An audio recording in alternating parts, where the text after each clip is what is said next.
extra time to fix that crooked camera. How you guys doing this morning? Welcome, our bottom line. Could have went anywhere. Fact of the matter that you came here to chill with me, I appreciate you. Trump, Jeffrey Epstein PDF file, accomplices. Will they find them all? Got a lot of them being rounded up. What do you guys think? Let's keep on moving forward, you guys. Let me know how my audio sounds. Thank you, Batty. I appreciate you. Let's keep on moving. Let's go. Let's get it. Hope everybody had a good evening, had a lot of rest, because guess what? I actually did, believe it or not. Get this camera straight real quick over here. Okay, I got to get my backup support with that other, with this over here to help me out. Give me 1 second. What's going on with you, man? Can you get back to work? That's why I said I needed extra time. Okay, cool. Let's go over here and just get it. Do do do do do do do do do. Do do do do do do do do do. Do do do do do do do do do.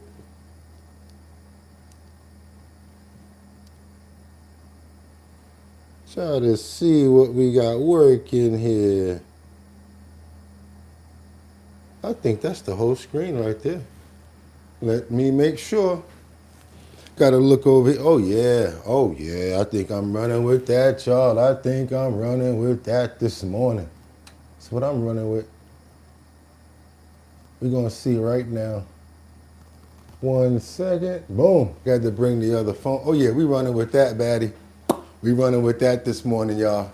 How y'all doing this morning? It's your boy BOOGOTTINYC. Good morning, Miss Swanza. Thank you so much. Who else is that? Jeff Rubbing. Okay, I see you right there. Hi, Liberty. What's up, Liberty? Thank you so much for being here so early, doing your thing and chiming in. Good morning, Miss, who else is that? Okay, I see Batty Lynn up in here, Miss Swanza, Liberty. Want to make sure we get you guys all chimed in because it's almost time to get it up. But you know what we got to do first before we do anything, right? Before we do anything, I like to get those prayers up, make sure that, because nothing works without that. That's right, we got to get those prayers in the air. And let's go. What are we praying for this morning? We're going to pray for happiness. We're going to pray for love. We're going to pray for togetherness. We're going to pray for peace. And let's pray for good health as always, and especially good spirits for ourselves as well as our families and our friends. Let's get those prayers up, you guys. Who we praying for this morning? Batty Lynn, Miss Swanza, Liberty and Justice. Who else we got up in the building this morning? We got Jeff Rubb, okay, Miss Swanza, Casey Ramos, okay, Teddy. I see who else is that? Audrey, okay, Luigi, Jay Wood, okay, Mark Dorfman. Praying for you as well, my brother. Got to keep up on my time. Hey, Luigi, how you doing? I hope you're having a fantastic morning today. Come on, we got some more time to get some names in. We're praying for peace. I said we're praying for love. We're praying for happiness. And we're praying for understanding, because we really need to get more understanding going on out here, especially for me seeing all of this news and what's happening all around the world. We really need to get more understanding. That's what we need to get, you guys. Who else we got up in there? I see Casey. Good morning, Casey. Okay. Audrey. Okay. Chris. Okay. Jeff. Okay, that's who's in here this morning. Batty Lynn. Who else? Rebecca Lanyan Bueno. Terry, who's not here right now, but we got to make sure that we always pray for Terry Cohn. I want to make sure that we're praying for her leg and to make sure that that's getting better. And we're praying for you, sis. Whoever's not here that always shows up, definitely want to look out for you. Sam Champion, all the time, always here. Amen. Okay, you guys, it's time to get it going. I got to check my audio over here to see what's going on with that. No, and I figure out a way to make sure that I could do it. Yeah. Figured out a way to not have to keep on pressing the button like crazy anymore. Okay, take a little swig of this water. That's right, Terry said, she says hello to everyone, but we'll be on the weekend. Okay, good. Yeah, because you know, Terry be getting me a little nervous. We don't know what's going on with you, sis. You got to be chiming in. You might start having to email me like Rebecca. Yeah, Rebecca, we're going to need an update too on how you're doing. That's right, you guys, because we want to make sure that our people are doing good over here as well. And guess what? It's almost time to do. It's another day, you guys. We made it another one, another blessed day in the morning. That's right, you guys. We made it another one. It's Thursday, and guess what? I'm ready to go. They're ready to go.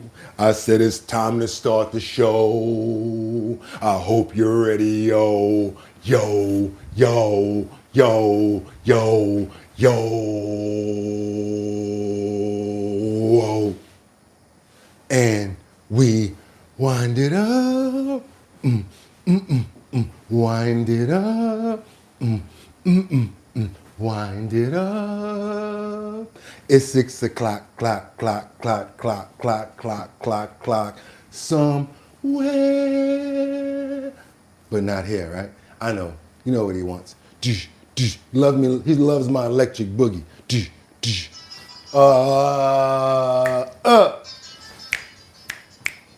Yeah, he caught me.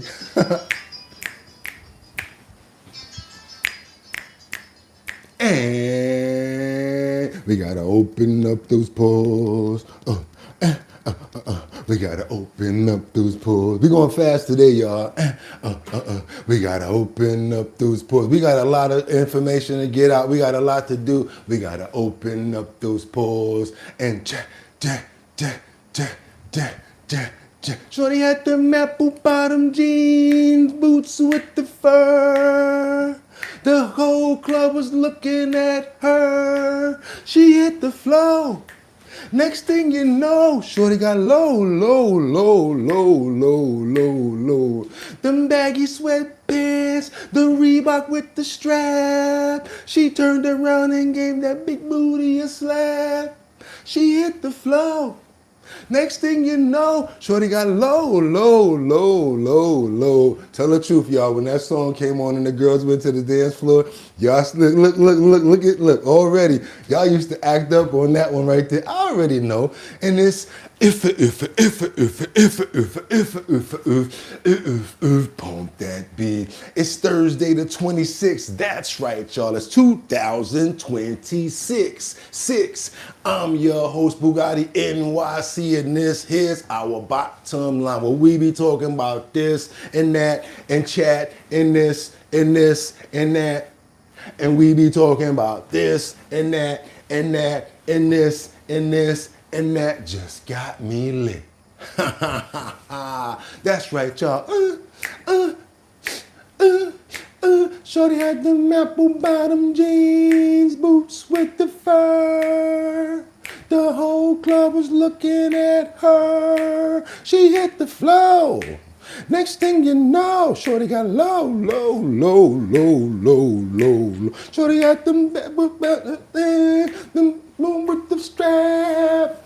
Turn around and gave that big booty. Yeah, that was that joint right there. I used to be up in there like this. You know, all the fellas used to do was try to get a little rub. You know what I'm saying? We just get a little rub. Sorry, y'all. I know it's a different time now. But back in those days a little bit, we could have a little fun. You know what I'm saying? It's your boy Bugatti NYC. I'm glad you guys decided to come here. It is our bottom line time. It's 6 o'clock time to get it popping. What are we about to do? Y'all already know what we're about to do. Without any further ado, I got 5 on it. I'm going to stack 5 videos at a time. I'm going to ask you guys to stay on topic, stay on point. Do me a favor. Let me know where you're chiming in from, what time it is, city, state, borough, country. Believe it or not, we go everywhere, all around the world. All around the world, the same song. That's right, you guys. It's your boy Bugatti NYC with the family. We up in here like we always do it. I need you guys to do me a favor. Make sure that you try to stay on topic. Make sure you stay on point. And also, make sure that you, again, let me know where you're chiming in from and what time it is. I really love to go and look in certain areas to find different content from where you guys are. Yeah, I had to be working right after a couple of days and run out, and had to do a whole bunch of cramming to do these shows and to get them going. But you know what? Long as I can get here and present them the way that they need to be, you know what? It's all worth it. It's time, and there's never enough time in the day, especially when it comes down to working as well as doing the bottom line. And with this snow in New York, would you please stop already? Because it's crazy out there. I'm telling you guys, it's snowy, it's cold, and once it stops snowing and we clear it all, We get hit again. I'm talking about we so frustrated right now. I got people throwing shovels at the sanitation trucks. When they come, you finish shoveling out your whole car. Next thing you know, you're snowed in one more time. I mean, how much can one man's back take? But yeah, we got to keep on moving no matter what. Keep on keeping those muscles up and doing what we have to do. I hope everybody's feeling healthy and happy out there in YouTube land and in the world and where you guys are. And you know what? I got to keep on moving because like I said, we got a lot to get into, you guys. So you know what I'm going to do right now? Let's get into these titles. Let's go. Without any further ado, it's Trump. Jeffrey Epstein's PDF file. Accomplices. Will they find them all? It seems like they're finding a lot, you guys. And I'm going to tell you something. I'm going to have to even hold back something that I almost found because it's pretty eerie and it's pretty scary. And it's probably too much to bring out right now. I think I'm going to do a little bit more research on it. But I got to tell you, this onion, the layers are getting wicked. And I really need you guys to stay along for the ride because we really into it. So let's keep on moving forward. We also have, should they arrest suspects for assault on the NYPD with the snowballs? Assault with snowballs. Because basically what we found out was it wasn't just snowballs. This one guy had put 4 pieces of big chunks of ice inside of the snowball and then threw it at the said officer. So that's not necessarily a snowball anymore. That's kind of a weapon. Let's keep on moving forward, you guys, because last but not least, we have top 5 wildest moments from President Trump's State of the Union. You already know it went down. A lot of different things happened from Ilhan Omar to Al Green getting kicked out. It was a lot. You guys, we have a lot to get into. Separate stories, a lot of different things, trending topic, current events, and much, much more. So without any further ado, I got to bring this show to you this morning. Let's go. Hope you guys got your coffee, your tea, and your water, whatever you need to do. Because I hope you went to the bathroom. Because once we start, oh, you're not going to want to go anywhere. Let's get it going, you guys. Let's see what we got coming off the top. What we got over here. You know, we like to start it off with the president. So yeah, we're going to start it off with the president speaking about Iran and working to dislodge as far as the ISIL program. And they're very close to making one nuclear that can reach the United States of America. I think this is something that we all need to pay attention to. Let's keep on moving forward. Double tap that screen. Let's get those likes up. It's time to go. And just over the last couple of months with the protests, they've killed at least, it looks like 32,000 protesters. Good morning, everybody. Let's go. 32,000 protesters in their own country. They shot them and hung them. We stopped them from hanging a lot of them with the threat of serious violence. But this is some terrible people. They've already developed missiles that can threaten Europe and our bases overseas, and they're working to build missiles that will soon reach the United States of America. Good morning, everybody. After Midnight Hammer, they were warned to make no future attempts to rebuild their weapons program, and in particular, nuclear weapons. Yet they continue. They're starting it all over. We wiped it out, and they want to start all over again, and are at this moment again pursuing their sinister ambitions. We are in negotiations with them. They want to make a deal, but we haven't heard those secret words. We will never have a nuclear weapon. From what they're saying and from what their president's saying, that is not on the board because they're saying that you shouldn't be able to control that, and they might want to use it for power, like regular running power. I don't think so. I know you guys are gonna say that, but I don't think that they should have that. Sorry. My preference. Just don't think that they should have that. Especially one that can reach the United States.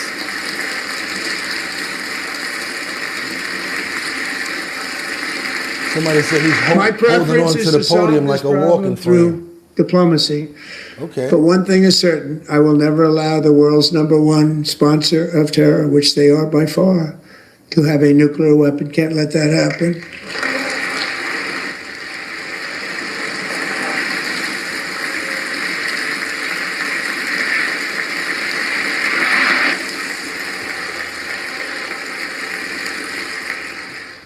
Yeah, and you guys, there was not, I saw the State of the Union and a lot of different things that were going on there. But you know what? There were actually people that were actually being very civil, believe it or not, shaking hands. I'm sure a lot of the Supreme Court justices and Trump probably feel a certain way about themselves right now, as well as, you know who, the Democrats, right? Different Democrats because they're not in the same party. But even John Fetterman didn't have a problem with shaking President Trump's hand. I think that was pretty cool, right? Being civil, cordial, shaking hands and stuff, Sure, that was pretty tense right there after that overturning and what just happened with tariffs, right? It's cool to still be civil. And it's a different thing. You know what I noticed about people? People act real different once you're in their presence. Let's keep on going. I just want you guys to see the feel of this. Yeah, he shook John Fetterman's hand.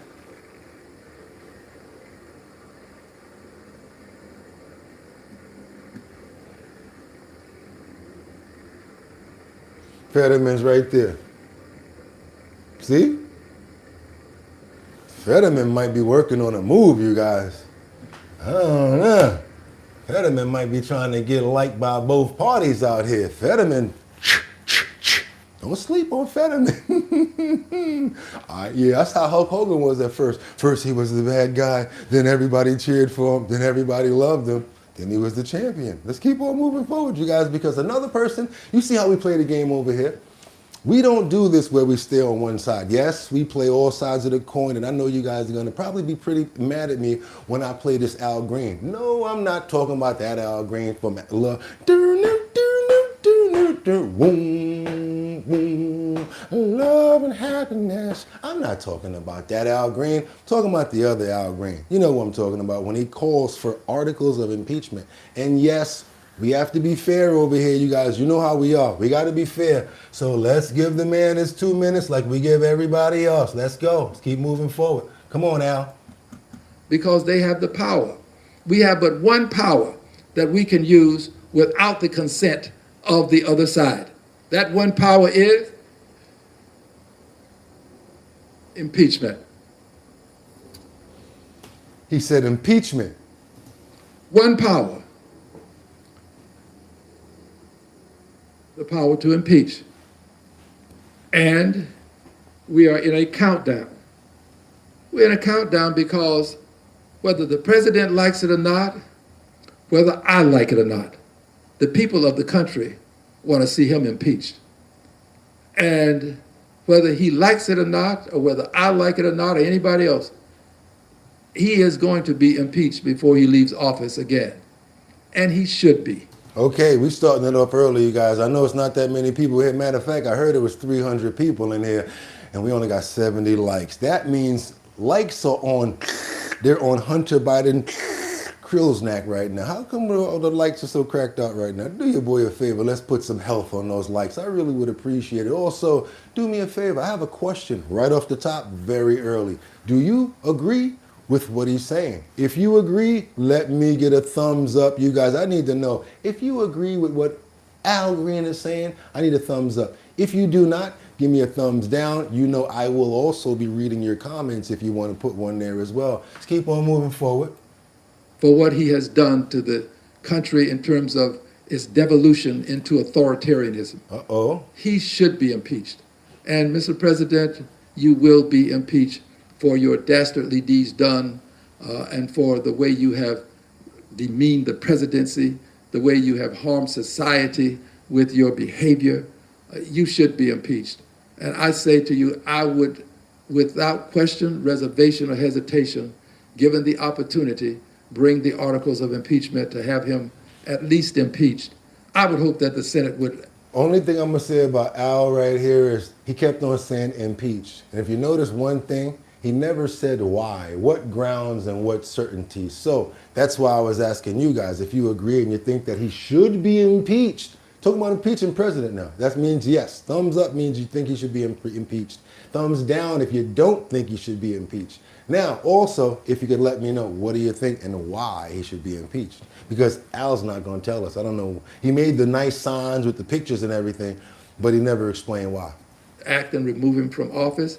But even if the Senate chooses not to act, we should Ad Rain proceed says yes. with our countdown to impeachment and impeach him, because it's that impeachment that will make the difference in the lives of the people of this country when it is the signal is sent that we do not agree with his behavior. People are waiting for us to let them know that we don't agree, and this is the best way to signal to them we don't agree, with articles of impeachment. Okay, because Al, you did just keep on talking about impeachment, and you really didn't break it down and say that, so I was trying to give him his fairness. You guys, you see how we do over here. The majority of the people here seem to be saying no. We have a couple that are not really understanding. I'm not really decided. What's up, bro? I jump in. You never got back to me yesterday with the question I asked about the we getting 2,000. I've been asking about the same question too. I can't tell you guys about the 2,000 if I don't know if it's coming in myself. I need to know myself. Let's keep on moving forward right now, because we got some serious situations going on in Mexico. It's like to the point where it's like you really cannot come outside of Mexico.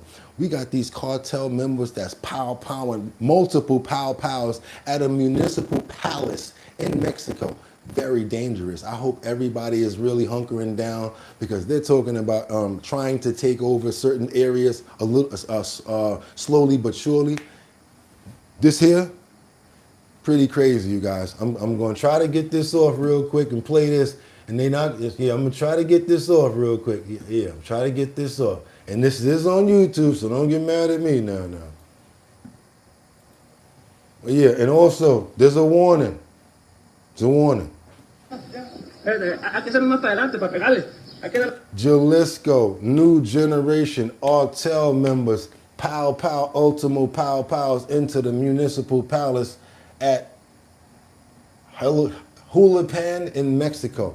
This fool is crazy. Broad daylight.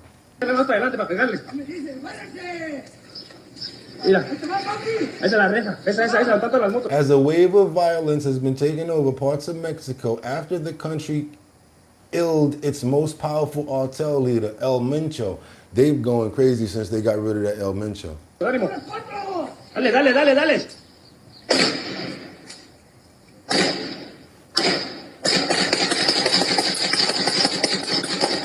They letting off at the palace. In a video shared on X, a member of the Jalisco New Generation Artel is seen pow-powing multiple rounds into the municipal palace. And I don't want to keep on playing this, because that's it. I just want you guys to see what's going on with that. But it's that crazy in Mexico. So I really want to pray for the people that are in Mexico, the civilians, the people that don't have nothing to do with this, that are just trying to live regular lives. People, they're their own people, you guys, and they're in their own country. And this is some craziness that's going on over there. And I also want to say, please look out for all of the children that are over there as well. Amen. Another thing, you guys, that I noticed and I want to say about this is probably why the president before did not want to get behind the President Trump. When he asked her, if you want, I'll send some troops over there and help you out. If she would have done that, this probably would have happened very sooner, and they probably would have came directly at her. And she's probably shaking in her boots. If not, allegedly, some sort of way affiliated. I ain't trying to get in no trouble over here. But let's keep on moving forward, you guys. I appreciate the likes. See, you guys are getting busy over there. I want to thank you for that, because I just want to know that you appreciate the work that we're putting in over here. We got to get on over to Los Angeles. I told you we had a lot today. We're getting right on top of the topics, and we're doing what we got to do. Okay, what we got over there? LM13. Mexican people, please explain to this is he's saying, I don't know what the hell you're talking about. Let's keep on. Yeah, that was terrifying right there, right? 7 more likes. People still vacationing there. Not wise. Talking about going to Cancun. Cancun, not me. I'm good. Let's keep on moving forward. I got more for you guys. Los Angeles, I told you there was a lot. FBI raids the Los Angeles Unified Superintendent's home office. You know what happens when they start raiding superintendents and administrators' homes, right? They come out with files. About 3 or 4 months later, they start, now you got to go to court. And then next thing you know, here we go, y'all. Watch your head. Yeah, you know what's about to happen in LA. Yeah, we got a lot going on this week, and I'm telling you guys, it's coming from every single direction. You guys going to like the rest of what we got coming up, too. Breaking news right now, the FBI has raided LA Unified Superintendent Alberto Carvalho's home and LAUSD headquarters. Gigi Garcia live with the very latest. Gigi. That's right, and we can confirm that FBI agents are here at LA Unified headquarters in downtown Los Angeles right now in an apparently very covert operation as they serve a search warrant on what they say is an address and not necessarily a person, actually on two addresses. Let's start with a confirmation that we received from the FBI this morning, and take a look.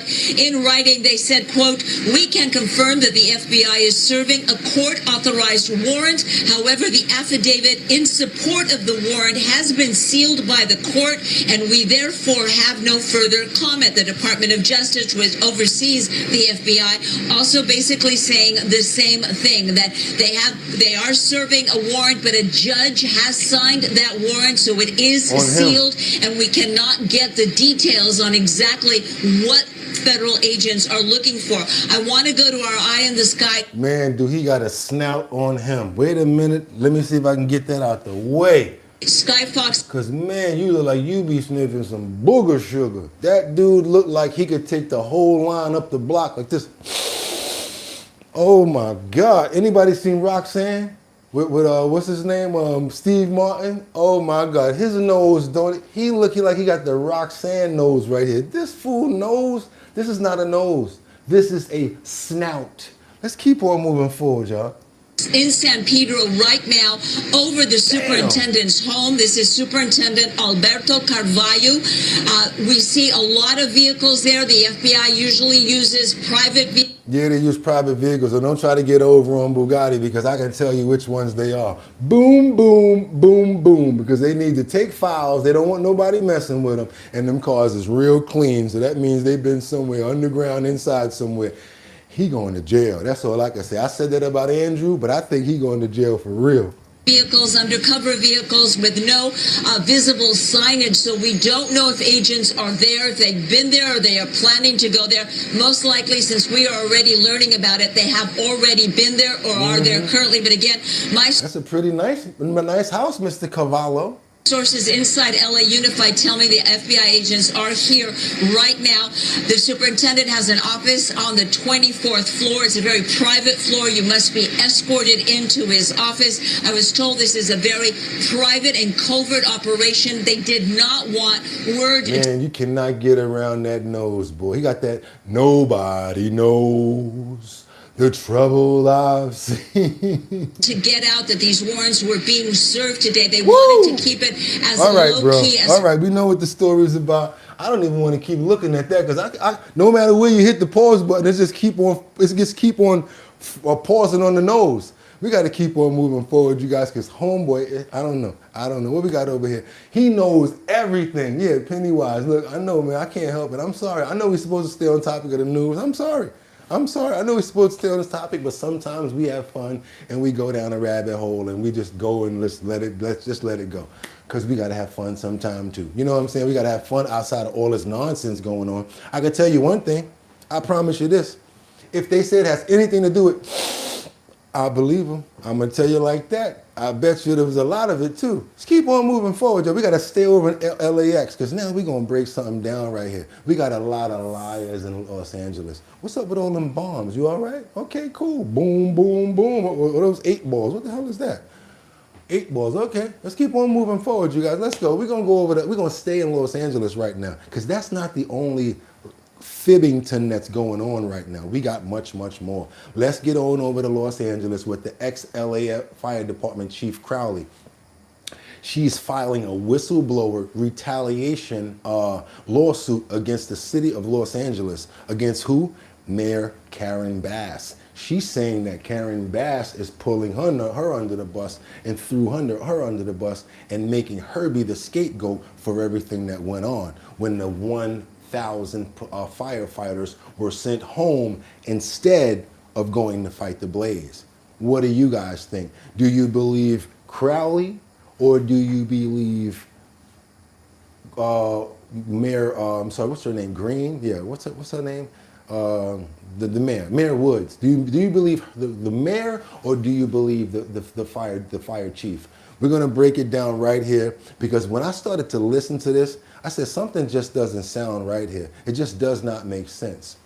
Keep on moving forward. I got a question. I want to know if you eight what for 800 likes. I want to know if you guys believe the mayor or if you believe the fire chief. And then we're going to keep on. I'm going to show you something. Let's keep on going. Let's go right here.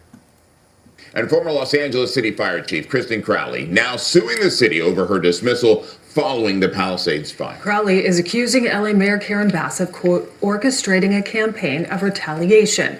KTLA's Annie Rose Ramos is live in LA's Westlake District with more on the new complaint. Annie Rose, good morning.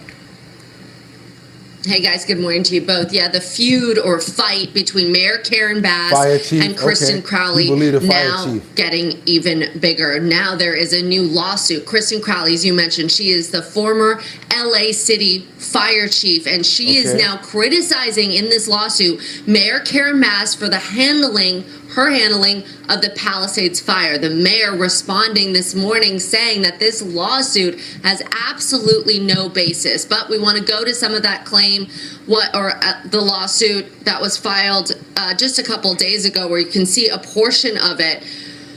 The attorney on behalf of Kristen CROWLEY, who is claiming the mayor, quote, sought to avoid accountability by shifting blame and lying, including falsely claiming what she was not aware of, that she was not aware of the national. See what happened? At first, y'all was cool. Then when she didn't fire her, everything was okay. But after a few weeks, the mayor fired her, and then she's like, nah. After a couple of weeks and months of you being home, now you're like, you know what? I'm suing, and now I'm putting everything on the wall, right? Okay, let's keep on going. Anticipated weather event, falsely claiming that the LAFD's budget was not cut, and falsely claiming that LAFD's resources would have supported an additional 1,000 firefighters to fight the blaze. Claims contradicted by public records and Bass's own prior statements. Now, in the weeks following last year's devastating Palisades fire that killed 12 people and... I love to read these comments because this is our topic right now. You just says, I think the fire chief knew that there was a problem. I think that they're all guilty, says Audrey. Oh, bad liar. Okay, I hate liars. Wasn't the mayor that wasn't in a vacation in Africa that would not come back in the emergency? Civil check. That's right, you guys. Please keep on doing this. Okay, please doing that. Please chiming in with your comments. Destroyed thousands of homes. Bass went from supporting CROWLEY's efforts to blaming her for the fire department's controversial wildfire response. Bass then later firing her last year in March. We all know that 1,000 firefighters that could have been on duty on the morning the fires broke were instead sent home on Chief CROWLEY's watch. When is this? February 2025, right? That's what it said, February 2025, because that's around the time when the fires happen, around January or something like that. You guys, do me a favor. I need you guys, a few of you, do me a favor and let me know when the Palisades fire started. Just please put it in the comments if you got the time. Let's do some investigating right now. When did they actually start? These actions required her removal. All right, the mayor there last year accusing CROWLEY of failing to deploy firefighters who could have been on duty the morning the fire erupted, saying there were failures in her leadership during the wildfires. The mayor also accusing CROWLEY of refusing to prepare an after-action report on the fire. This is a claim CROWLEY denies. I did not refuse to conduct an after-action report. And let me be January clear, 6th, this thank is you. A false accusation. This morning, we're hearing from the mayor's office, a senior advisor saying about this lawsuit, quote, there is nothing new here. Ms. CROWLEY was removed from her post for her failure to pre-deploy and her decision to send 1,000 firefighters home instead of keeping them on duty on the morning the fires broke out. This lawsuit has no merit. Now, Megan and Chris back here live. We're standing in front of the Union Hall that represents... Nope. Now it's time for me to show you what I was doing yesterday once I wasn't understanding something that was going on. Because if you're saying that you were the budget, let's go all the way back to the beginning. They said that the budget, Crowley said the budget was the reason why she wasn't able to deploy, did not have the resources, and could not get the thousand people, right? Let's go real quick. Let me show you something. We actually have a document here that we looked up, and we got this online. It's available. As soon as you get off the show, you'll be able to go in the link in the description. This document here is from the Los Angeles Fire Department. It's dated December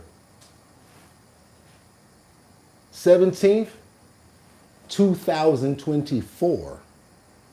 December 17th, 2024. This letter is to it's to the Board of Fire Commission. It's to the Board of Fire Commissioners. It's from Kristen M. Crowley, the fire chief in Los Angeles, the fire department service impacts. Talking about the impacts of what? The Los Angeles City Fire Department, LAFD, is facing unprecedented operational challenges due to the elimination of critical civilian positions and a $7 million reduction in overtime, variable staffing hours. These budgetary reductions have adversely affected the department's ability to maintain core operations such as technology, communications, infrastructure, payroll, processing, training, fire prevention, and community education. In addition to these impacts, the reduction in V hours has severely limited the department's capacity to prepare for rain, respond, large-scale emergencies, including wildfires, earthquakes, hazardous material incidents, large public events, specialized programs, and resources such as air operations, tactical, EMS units, disasters response, and community emergency response teams, CERT, which rely heavily on V hours, are now at risk of reduced effectiveness. This was dated December 17th, 2024, approved 12/17/2024 by the Board of Fire Commissioners. And basically the commission received this warning months ahead of anything going on with the Palisades. If she showed this piece of paper at that court, she's going to get that lawsuit out and she's done. And this went to who? It went to Green. She knows about all this. And then you got more breakdowns over here, how severe it would be, where it's going to affect the bureaus and everybody. And you know we're going to have that in the link in the description. What do you guys think about that? I'm sorry, I couldn't zoom in more. Maybe I'm going to, matter of fact, I could probably. Let me see that. Let me see if I can do that. Let's go to history. Bring that back. Can I do that? Yeah, let me do that. Because you guys, I like when y'all want to be involved and see the proof. Is this another one? Oh, because this is another one that I found.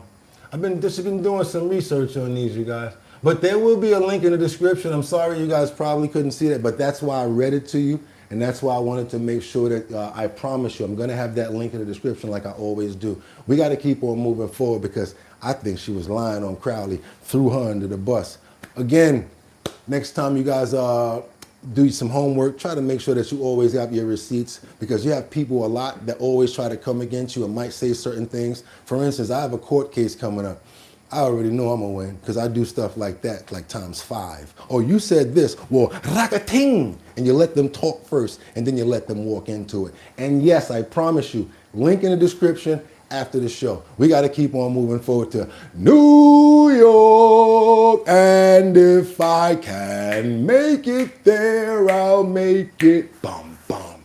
Anywhere, it's up to you, New York. New York, as the mayor responds to a shocking video of the NYPD getting assaulted with those ice balls. I told you about that yesterday, you guys. But what does the mayor have to say about it? Do you think that there needs to be any response, any sort of tactical anything? What do you guys think he had to say? Let's go. Let's see. Awesome moment here. U.S. men's hockey team, golden victory honored by President Trump at last night's State of the Union as they put politics aside with their patriotism on full display in front of lawmakers. Here's forward Matthew Tkachuk with Sean Hannity following the address. Sorry, guys. Hold on. Let's cue it up to here. Sorry. Let's go. Let's go. Time for the mayor to respond to this, but when he did, here's what he said. I've seen videos of kids throwing snowballs at members of the NYPD in He said kids throwing snowballs. Washington Square Park. And first I want to say that officers have been on the front line of helping our city respond to this blizzard. They and our entire city workforce deserve to be treated with respect. From the videos that I've seen, it looks like a snowball fight. And then the Police Benevolent Association said this was not just a snowball fight. This was assault by adults throwing chunks of ice and rocks that landed 2 police officers, Joe, in the hospital with head and face injuries. 2 days ago, it snowed. All of that snow is ice now. It's under the snow that's on top. So they're grabbing the ice, making ice balls, and hitting the police in the head with it.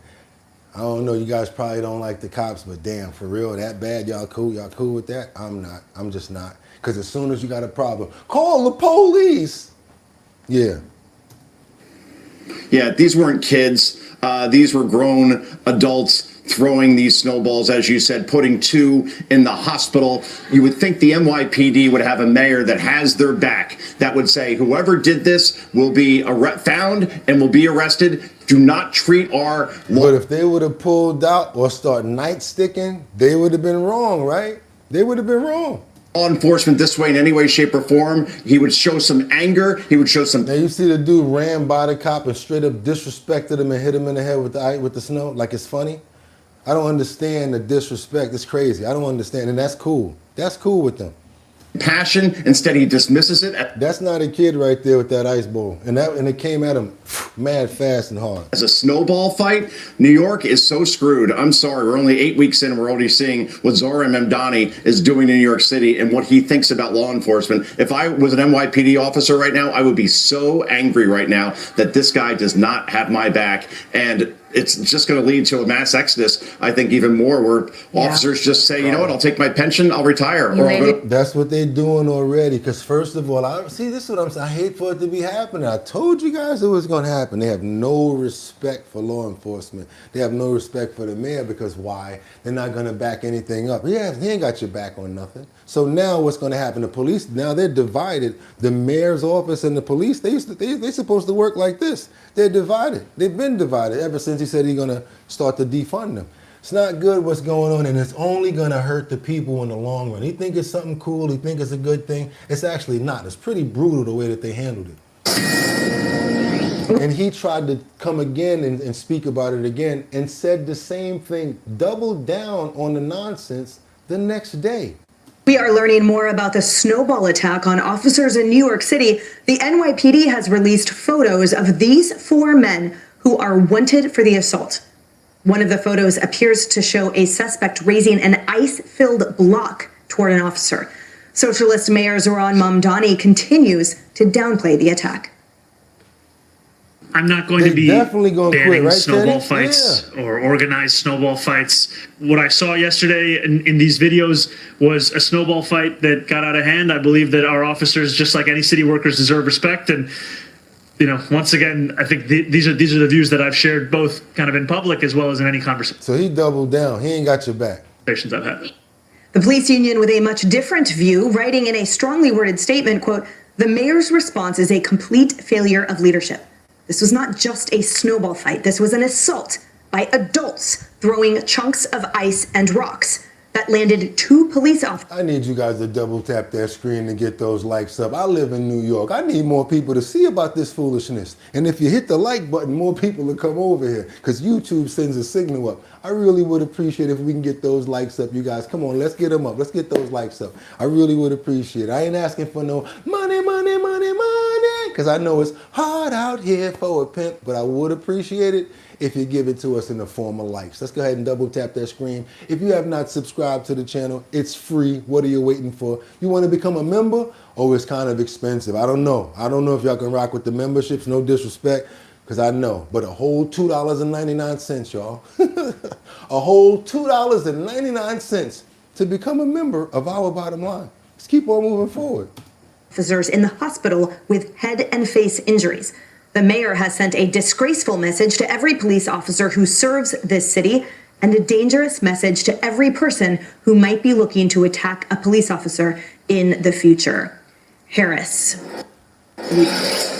Look, he said that a little under an hour ago. So he's had a couple bites at the apple now. And if that's the best he can do, I think he's winter is not his thing. Okay? I mean, this season has just not been his thing in this city. But this is more than just badly removing snow on the last storm and paying people $19 to $30 and requiring 5 forms of ID to shovel for the city. And it felt like something was being shoveled. This is more than that. These people were under attack. Those were criminals attacking them. And this city needs to get tough on that. What happens next time? I'm going to show you what's going to happen next time, because in another place and where they're getting used to doing stuff like that, they go further. They go real far. Especially places where they got like these street takeovers going on, like Montgomery County. Street takeover. They take over the whole street and they get like the smoke going all in the street and the kids is out there. And again, I'm going to just put it out there. Bad home training or none.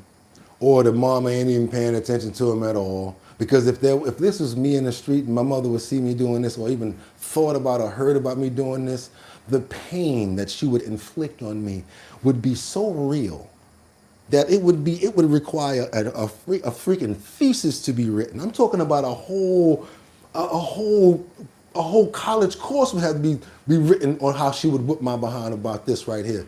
I need you guys to understand, when it starts with the snowballs and then you don't get no respect, no support, and then the kids start realizing, that's like the cat's away and the mouse will play. This is what happened.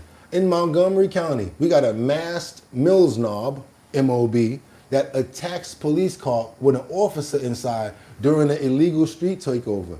He gets scared and got to get out of there. They actually put smoke bombs out and start breaking his windows while he's driving with the side. Watch this, y'all. None of them, and they're all about the same age, but it's happening all over. Watch this. Civilians walking in the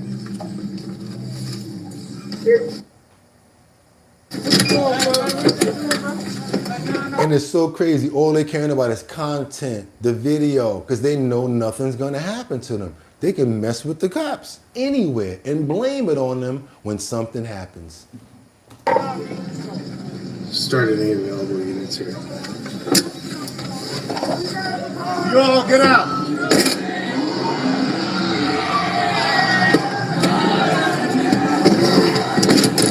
23, what intersection are you at?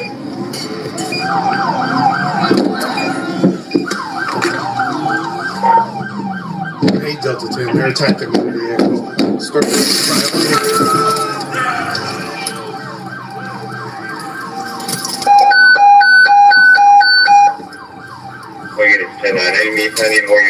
He's so dumb, he in the front of the car getting the footage. He just want the footage after they broke the cop car window. He's running backwards with the camera. I just don't understand what's going on out here.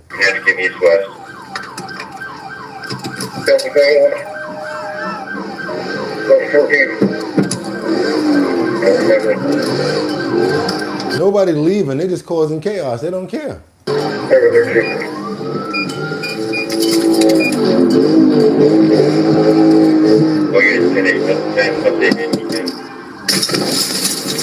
Still breaking his windows.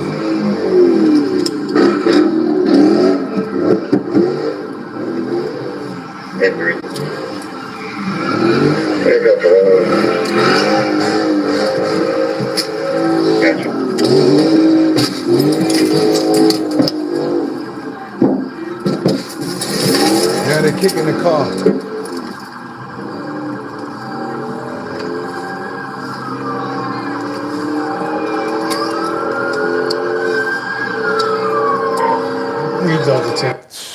Yeah, I don't want to keep on playing that because y'all see where that's going. I told you we had a lot to get out today, you guys. We got a lot going on. I really appreciate it if you can double tap that screen and get those likes up. We need to get more people in control and see what's going on out here. So then when the cops get blamed for stuff, oh really? Now you go on their TikTok and their Instagram and see all this content. Now what? Let's keep on moving forward, you guys. We got a significant snap situation going on right here. I'm not talking about this right here. I'm talking about snap. That's right. If you're on Snap, March 1st, oh boy. Got a lot of changes coming. Let's keep on moving forward, you guys, because Snap benefits, as of March 1st, significant changes are going to be coming. Starting on Sunday, people who get SNAP benefits will have to follow new work rules. This is going to affect thousands of people in our area. As 18 News reporter Kyle Dobry reports, many people will have to work 80 hours a month to get their SNAP benefits.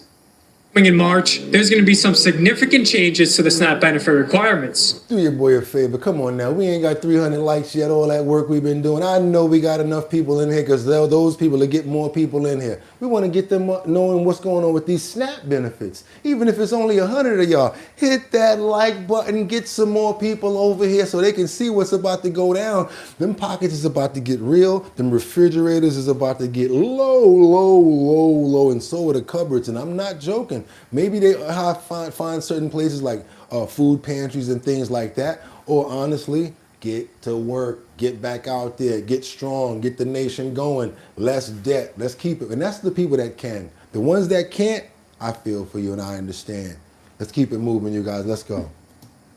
For some people, they're going to have to work 80 hours a month to get the benefits. That's going to affect thousands of people in our area and millions of Americans. People who are ages 18 to 64, not living with a child under 14, and are able to work, there are new requirements to receive SNAP benefits. Those people will have to work a paid job or volunteer for 20 hours a week or 80 hours a month. Officials say these new Somebody said the more I work, the more they take. Requirements are going to be difficult for some people. It's really not a one-size-fits-all. With so many of the folks that we're serving, it's going to be difficult if they can't get an exemption to be able to do 80 hours a month. That just is not attainable for some people. And missing those benefits, that's going to be a huge detriment to themselves. And now, Jawaka going to be mad. She got to go to work for 80 hours a week, right? Jawaka, she used to walking behind that shopping cart like this. Come on, little Joseph, bring them other 2 shopping carts with you. Eating all that processed food garbage. But now, you know what? You might be saving some people's lives. Less processed food, more motion, getting around, getting out there. Know what I'm saying? Independence. And let me tell you another thing that it may do. It may just get people like, you know what? Hell with that food stamps because that's not enough money. I might as well go ahead and get me a job. More incentive to move forward and make a better opportunity for your family. Because, you know, food stamps is not forever, not to have. You know, can't be on them forever.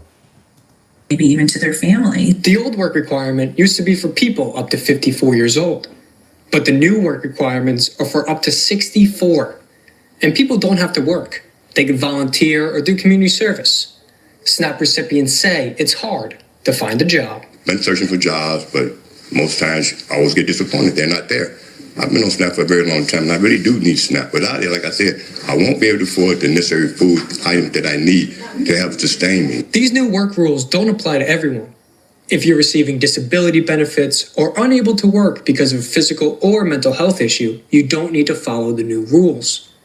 But check in with your local social services just to make sure. Yeah, it seems like once you're getting money, like Winter said, her mom is getting like $1,000 and they give her like $30 in food stamps and stamps. What are you gonna buy with that? Some crackers? Maybe some broccoli and some, I mean, are you serious? $30 nowadays? What are you buying with that $30? You can't even get paper towels with that. I'm not laughing, but Jesus Christ. I don't understand. And then you get the migrants that come here. Yeah, I got the video, the lady coming through the train the other day. Candy?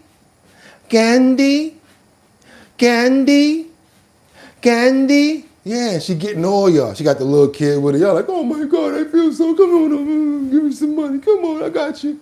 Meanwhile, they done use the food stamps to go buy the candy, and now they flipping it in the street with all y'all. Y'all buying it, turning it all to green money. Sending it right back to who? The Artel. Yeah, but y'all don't know no better. Y'all feel sorry for the kid that's strapped on their back because they got the good game going. I ain't mad at you. Double tap that screen and get those likes up. I would appreciate it, though. Let's keep on moving forward because guess who told on themselves? Finally, pulled back another layer of the onion. But you know how that goes. Sometimes when you say, hey, I did take the 75 cents off the table. You know you took that $1,000, man. You ain't just take the 75 cents. Yeah, Bill. Come on, Bill. It's time to get into some Jeffrey Epstein information. Let's go, y'all. Let's get it in. Bill Gates basically apologized for Jeffrey Epstein's association, admits to having affairs. He actually admitted to having affairs. I think I know why? Because all of the layers of the onion is coming out now and everybody's starting to speak about it, as well as Melinda, his ex-wife, who said, you know what? I ain't got nothing to do with it anyway, and it's about time. Let's keep on moving forward, you guys, because Bill literally just told on himself. Founder Bill Gates his eye-opening apology for his relationship with convicted sex offender Jeffrey Epstein. In a town hall meeting with employees, Gates admitting to 2 affairs with Russian women and what he says about the photos of him in the Epstein files. Here's Pierre Thomas.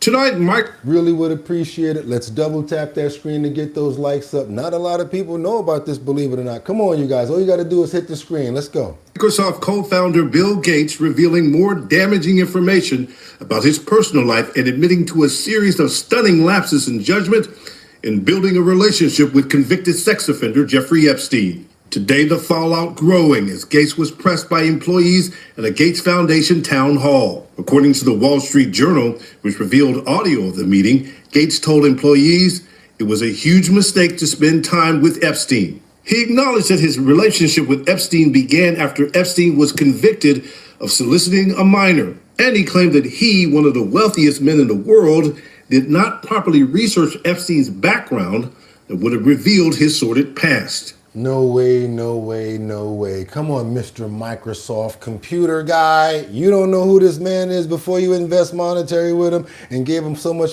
Stop playing with us, man. Knowing what I know now makes it, 100 times worse. Yeah, sure did. Gates acknowledged his association probably helped Epstein rehabilitate his image. And he revealed other damning specifics, saying the men flew together on a private jet and that they hung out in Germany, France, New York, and Washington. But Gates was adamant that he never witnessed any criminal activity. But he did all that flying, and then you have Virginia Dufresne that said, this one here couldn't go 20 minutes without, him. Couldn't go 20 minutes. They said he was just a straight up ex-fiend.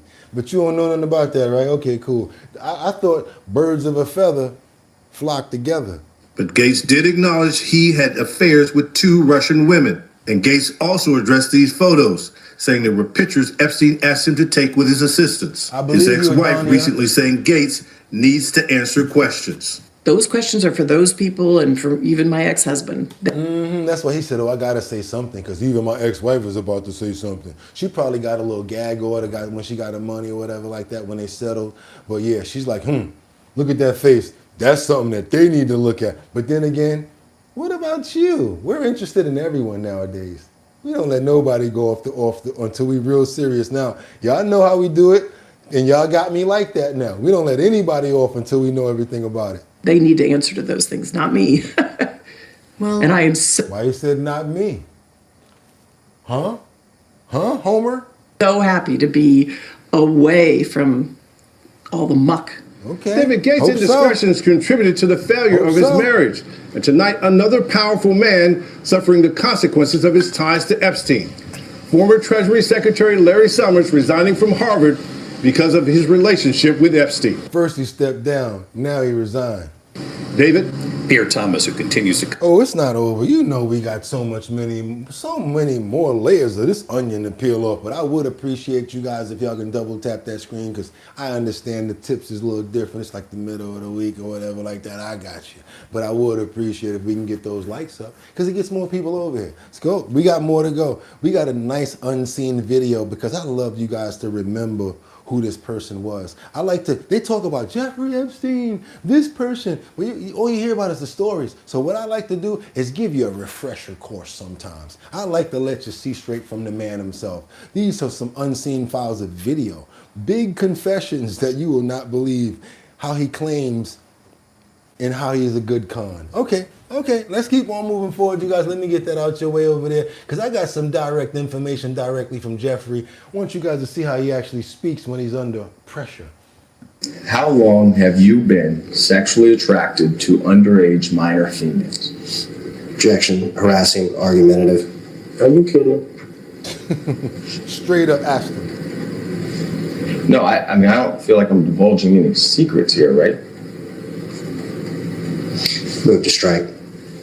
No, that's the question. I'd like to answer that question as well, like all your other questions today. However, I have to follow my attorney's advice. They have told me that I must invoke my 5th, 6th, and 14th Amendment right to not answer those questions today, or any questions relevant to this lawsuit. And then he tries to flip it and says that, how is that, two things don't go together. Like peanut butter and jelly go together, right? But peanut butter and rice don't go together. Peanut butter and, it just don't go. So how are you going to say a minor prostitute? That doesn't go together.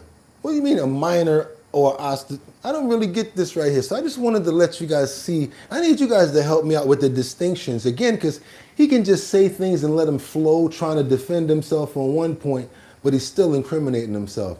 This is giving you an idea what type of person he is. What was the name of Thank you, King, for any the of the $5 super chat. underage minors that were the subject of the criminal charges to which you pled guilty? He literally asked him the names. Thank you so much, King. Thank you. Not answer those questions today, or any questions relevant to this lawsuit. What was the name of any of the underage minors that were the subject of the criminal charges to which you pled guilty?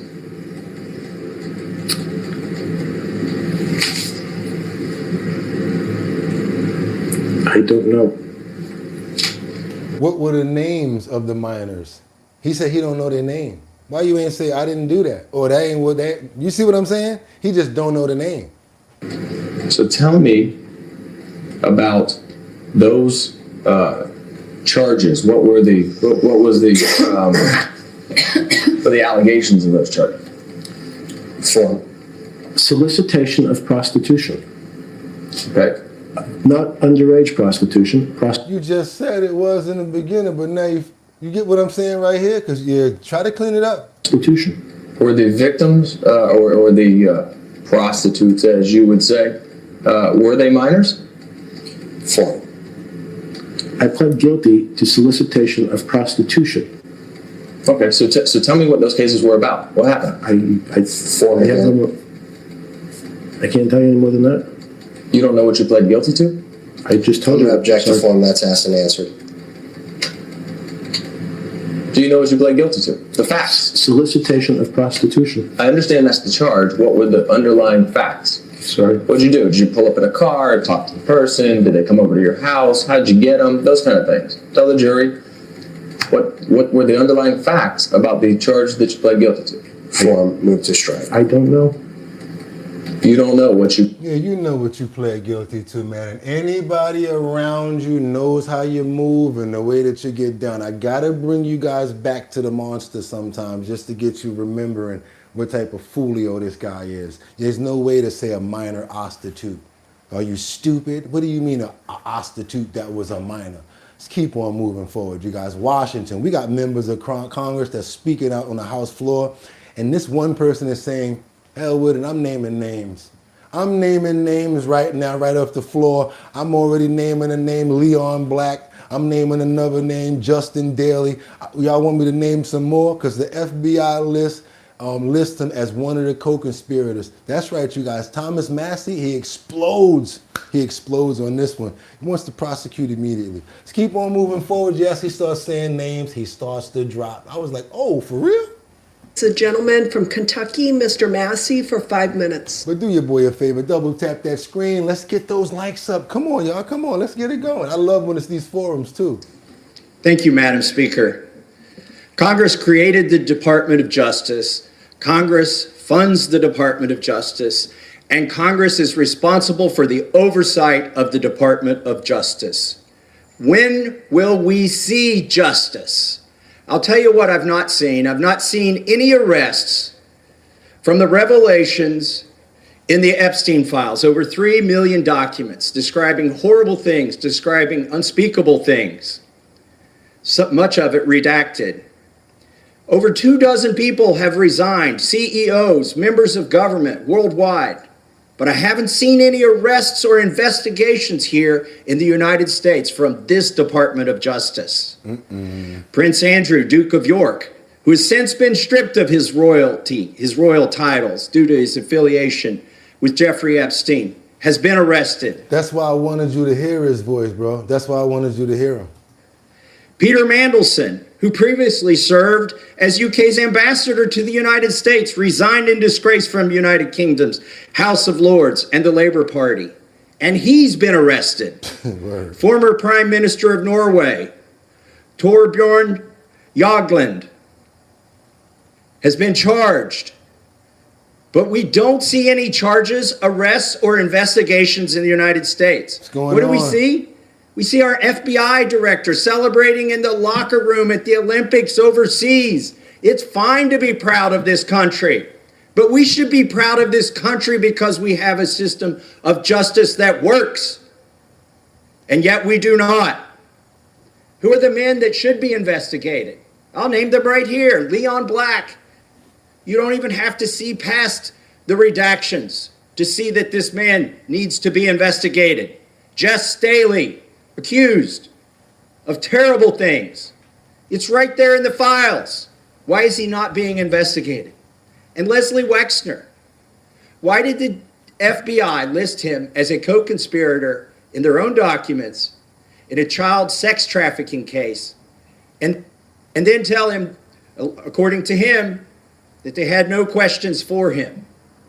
Why is that?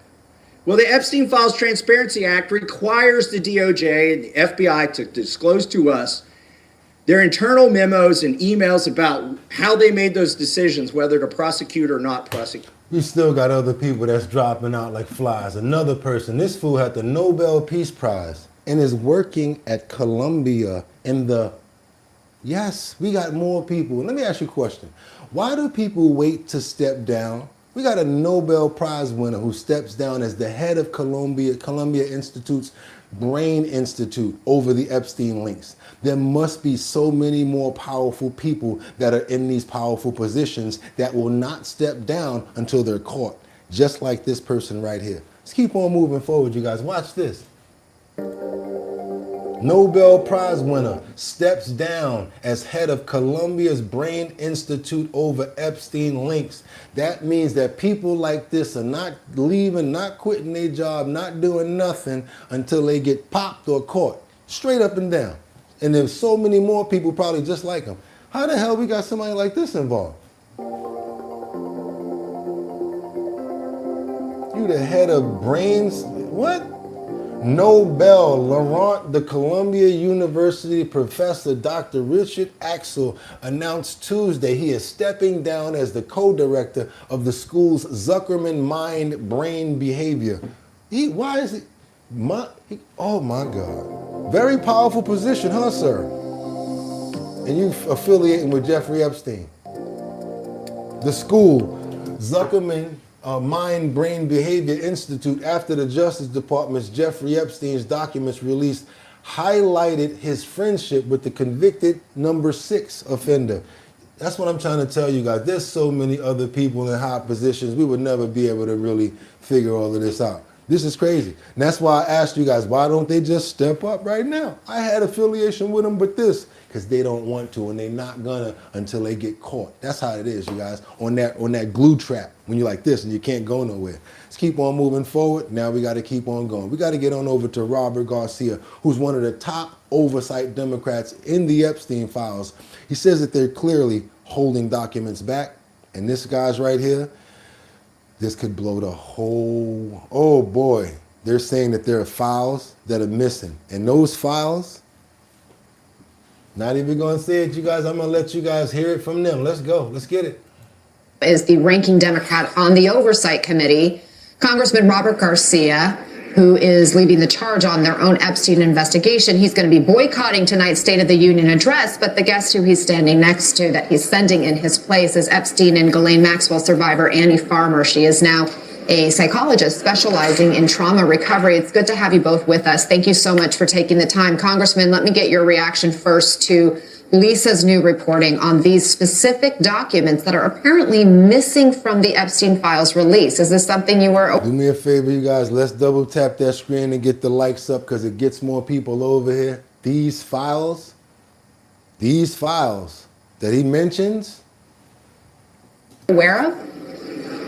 It is, and not only is I aware of them, just yesterday, I actually looked at this tranche of documents that was being described to you. We've been investigating this allegation now for a few weeks, and what I can confirm to what Lisa said and other reporting is that I have seen the manifest document that lays out the series of documents that includes interviews and other files. Within that grouping, it's clear that what's been presented to the Congress, there is a group of documents or document that is actually missing. I myself reviewed these exact documents, the manifest. Somebody said if that's true, Biden would have released it. Okay, got you. Yesterday, I have seen other interviews and documentation with this survivor, but those additional documents seem to be missing. And that's something that I confirmed as of yesterday in my visit to the Department of Justice. The idea that there is a possible cover-up or that we are hiding actual documentation of an alleged crime by the President of the United States, of which a survivor appears to have made, is incredibly serious. And the DOJ has to explain to the public where are these possible documents and what do they say. At this point, have you gotten any response from the DOJ as to why these specific documents aren't? I'm going to say another thing. Why has this person never stepped up unless, you know, again, they're a victim and they're feeling like they are scared and they don't want to? Aren't available? I have not. I just confirmed this reporting that you are all having a conversation about just yesterday in my own visit to the DOJ. I have begun to review some of these documents the last time I was there, and yesterday, because of our independent investigation that we have been reviewing, as it relates to particularly this one case and this one survivor, it was pretty stunning yesterday to see that there clearly are documents missing. See, I don't know what's missing. I don't know what they're talking about. If he's not going to go into detail and prove it, I'm not going to go any further with it. But it's news. It's now. It's the category. I can't not put it on the board to let you guys see about it. Also, I'd like to know what you guys have to say about it. That's right. I want to know what you're thinking because I don't like the platform all the time. They're always spewing one thing. Yes, it's crazy how a lot of the things that we agree on, you guys are saying it in the chat. But I just don't have to say it. And again, why I just said missing files. And if this is a true situation, it could be bad. That's why I said it like that. Let's keep on. I don't never jump in front of nothing anymore. I know better. Ain't putting my foot in my mouth. Let's keep on going, you guys. But if you appreciate the content, you see where it's coming from in all angles, I'd appreciate it if you go ahead and double tap that screen and get those likes up. Go ahead and become a member of the show. We'd love to get you over here. California knows how to party. California, West Coast knows how to party. But guess what? Finally, we're back to the Celeste Rivas case. And yes, David D4VD is now a suspect in the murder of the teen. That's right, you guys. We got to keep on moving forward because he is now being investigated. That's right. The singer, the artist known as David, is now one of the suspects. Breaking news, newly unsealed court records in connection to the death of Celeste Rivas Hernandez reveal that singer David is now being investigated for her murder.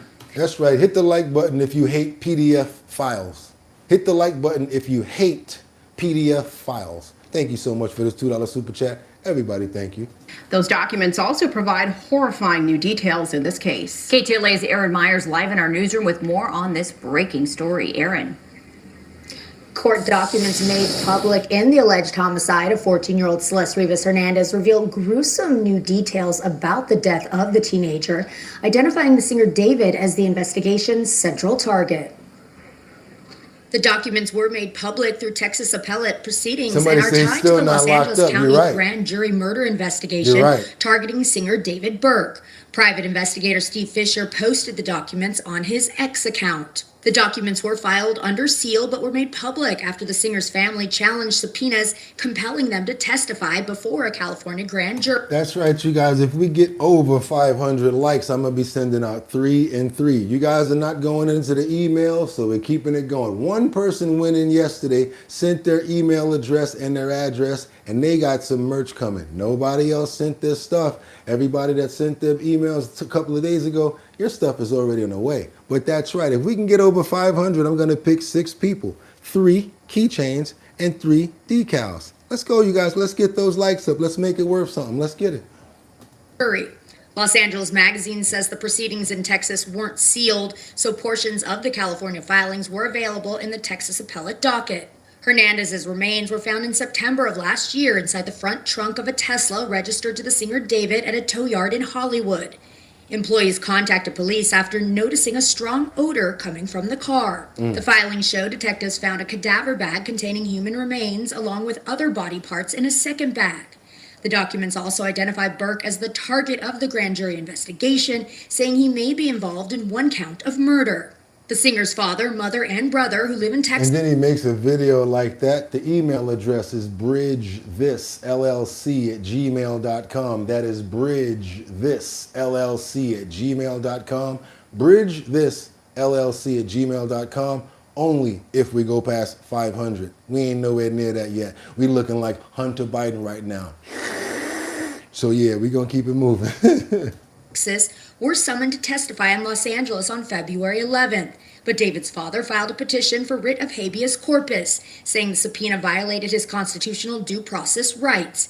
His lawyers claim he was denied due process because he did not get full, unredacted copies of California certification documents, and that portions establishing why his testimony was material and necessary were withheld, according to Los Angeles Magazine. In the documents, detectives say David and his father have a close relationship. The Texas First Court of Appeals rejected the petition, according to Los Angeles Magazine, telling the family they had until yesterday to file additional appeals. I know one thing, this has been a long, drawn-out case. Everybody wants to know, get some information about it. I know if I was the family, I would want to know. But then again, if you guys remember, that family, I'm not trying to say that they don't, it seemed like they were really edgy as well, that they were going through a lot themselves. Let's keep on moving forward, because now we got to get right back over to New York. And if I can make it there, I'll make it. Bum, bum. Anywhere, it's up to you. New York, New York. But not if you live in Queens, next to Petty Riley. That's right. Petty Riley is what we're going to give this guy's name. Not Teddy, I said Petty Riley. His friend, oh my God, this blizzard situation is pretty crazy. Imagine having a next door neighbor. Thank you so much, Merck, you're back. $49.99. Woo, let me stop. Thank you so much, Merck. I really appreciate you. Looks like we're getting a new suit this week on Merck. Thank you so much. We really appreciate it. Not like it costs $49 for a suit, but really appreciate you, Merck, and thank you so much, and I'm so happy to see you. Where you been? How's the family? How you been? The holidays and all of that? Please come on in and chime and let us know how you been. And you don't always got a tip to come through. I'm just really glad that you're here. Everybody, show Merck some love. Ain't see him in such a long time. Love to see names that you ain't seen in a long time just pop up. We're going to get on over to Queens with this blizzard situation. What is it, a blizzard? No, you just got a bad neighbor, Petty Riley. Cars parked over here. Snow's over here. If you're trying to shovel out, you shovel away from the neighbor's car, right? You shovel away from the neighbor's car, right? You forgot who I said we're talking about? I told you guys we're talking about Petty Riley here, right? No. How about we make it look like a snow car? Yep, that's what they did. I'm talking about this fool here. I would have came out and gave him the business. But you know what? Sometimes thy neighbor really knows how to push thy buttons. Watch this, guys. It's video that's now got thousands upon thousands of views on social media. A man shovels snow onto a car, repeatedly burying it. Look at our car right now. Look at our car. That's the car's owner, Paula Macias, reacting to what you Now that's not a nice neighbor right there. Like, how you going to just straight up make an igloo out of somebody's car like that? see as well. Her SUV covered in snow on Monday afternoon, shortly after the blizzard started tapering off, hours after the man shoveled it in. It was like literally above this. On Wednesday, Macias talked about what had happened as she surveyed her car, which she said took her, her husband, and her 3 children 2 hours to dig out. We've had ongoing issues with this man. He literally lives right next door to me. The snow issue started Sunday night, but the dispute goes back months. The man who shoveled in the car has complained to them about their dog, a Belgian Shepherd, since last summer. Macias says the man had... Yeah, we really don't like you over here. Our bottom line. Leave the Belgian Shepherd alone, right, guys? ...harassed them repeatedly. On Sunday, her husband asked the man who was shoveling a neighbor's driveway next to their car to not put snow on their car. Instead... We're throwing the snow out in the street. You continue to throw the snow on our car. Eventually, the man stopped until the following day. That's when someone recorded the now viral video of the man burying Macias's SUV, which she's ready to come outside and like, you son of a... Oh, you can... Oh, man, I know. He also scratched up.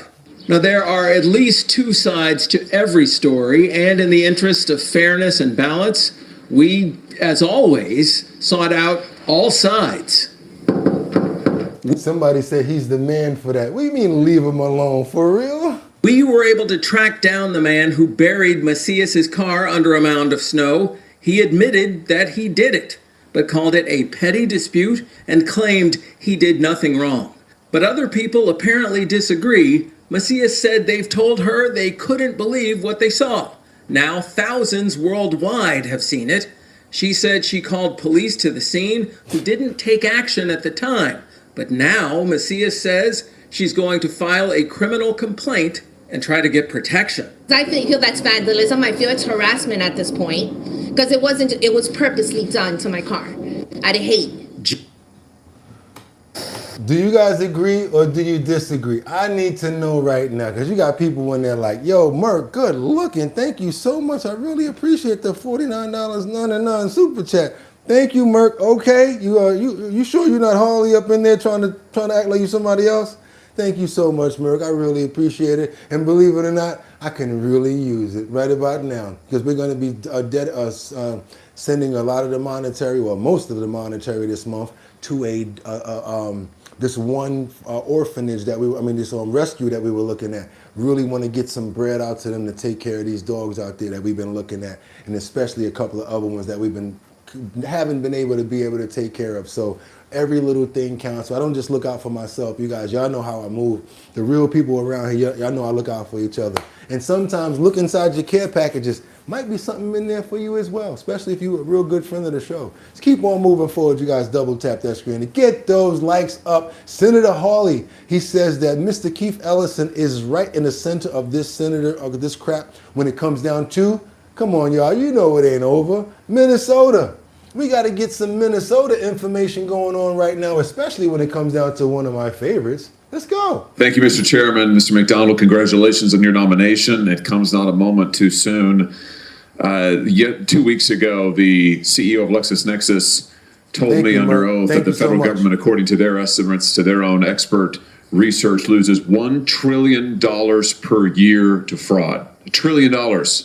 That's more than the entire defense budget for this year. Jesus. A more conservative estimate, the GAO's estimate, is that the federal government loses about $521 billion to fraud every year. That's about the budget of the Department of Veterans Affairs. Either way, we're talking about just enormous amounts. And of course, we've seen... You guys asked about this information and we started to get it. Seen it on display in states recently like Minnesota. And my question to you is, are we going to see some more accountability coming for the fraud that has been perpetrated on this country, particularly in places like Minnesota? I mean, is accountability coming?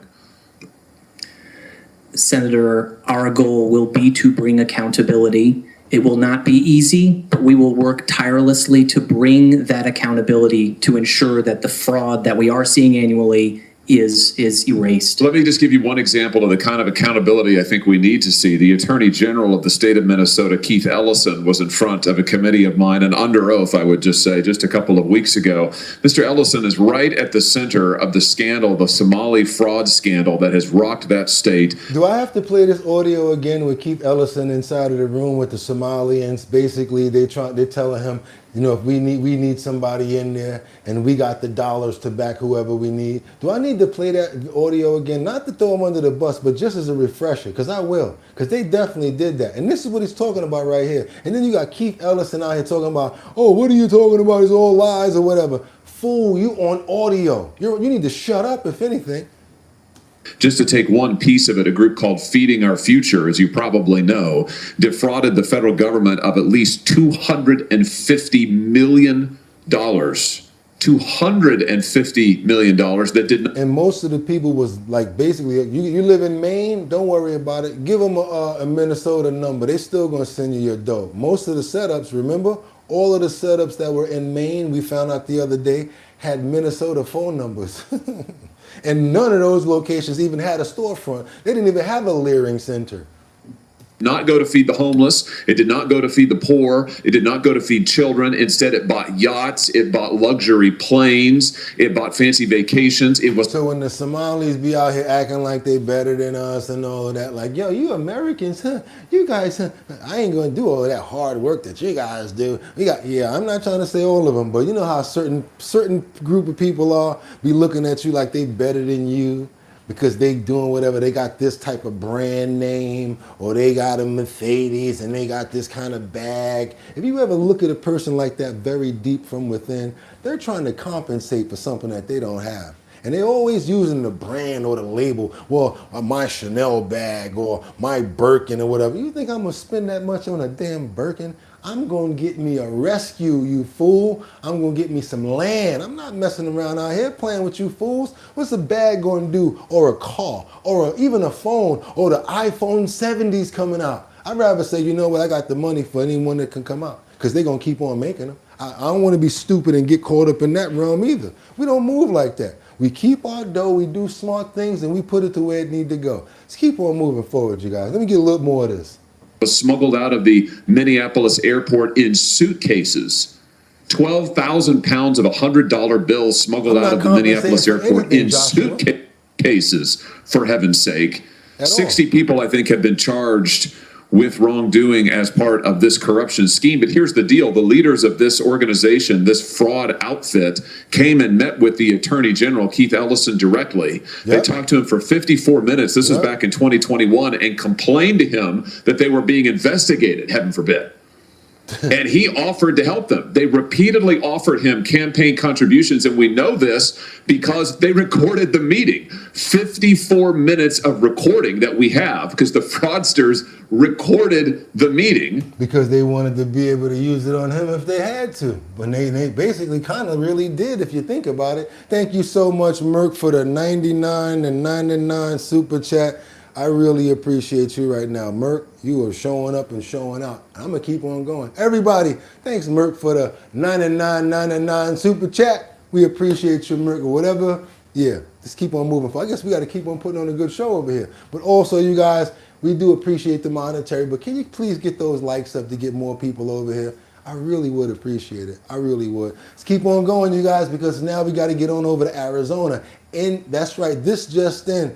And I'm so sorry I got to keep on following this story, but I just have to because it keeps on coming up. And I'm not trying to say it in that way, but it's very depressing. It takes a lot out of you to see stories like this and just not have the hope and like just don't know what's going to happen. Yeah, we going back over to Arizona because just then we got the results of the DNA that was found at Nancy Guthrie's mom's house, and it reveals what was found outside as well. Let's keep on moving forward, you guys. There is now a $1 million reward for information leading to any type of follow-up, whether it's recovery or if the mom is still alive. Let's keep on moving forward. Double tap that screen to get those likes up. Yes, let's go. We also want to bring you this, a Fox News alert, Savannah Guthrie posting a very heartbreaking. Now, if you look at her face right there, she's got a little bit of fat on it. But from what we saw yesterday, you guys, I know you were seeing what I was seeing. This is like just eating her up from the inside. I hate to see people suffer like this. And I know people have all sorts of opinions on everybody. I know. But I just can't see people suffering like that. I just can't. It hurts to see that. Video this morning on the search for her mother, Nancy. And she is now offering a new $1 million reward. Let's go to Max Gordon. He is outside Nancy Guthrie's house today for an update. Hi, Max.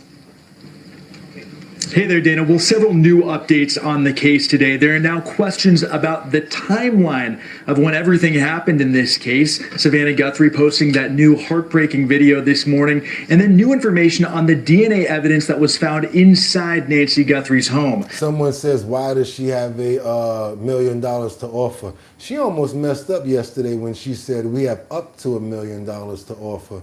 But they kind of solidified it. Maybe they got it from the networks. Maybe they took up an offering. We have no idea. But good question. According to two federal law enforcement sources that spoke to Fox Digital, the DNA samples from the home came back to people who had the reason to be there, and then one partial sample yielded a result that couldn't be checked by the FBI's CODIS database. This comes as a source close to the investigation tells Fox Digital the suspect caught on Guthrie's doorbell camera may have shown up before her disappearance. The Pima County Sheriff's Office has called this speculation, saying all the photos released by the FBI were from February 1st, the day Nancy went missing, but according to the source cited by Fox Digital. Yeah, but what's up with the dude with the mask on though? Like, what's that about? Like, what's this about? Why did they keep on showing this and not finding this fool? One of the images released to the public was taken on a different date, and then they're gonna try to pick up some grass to cover the camera.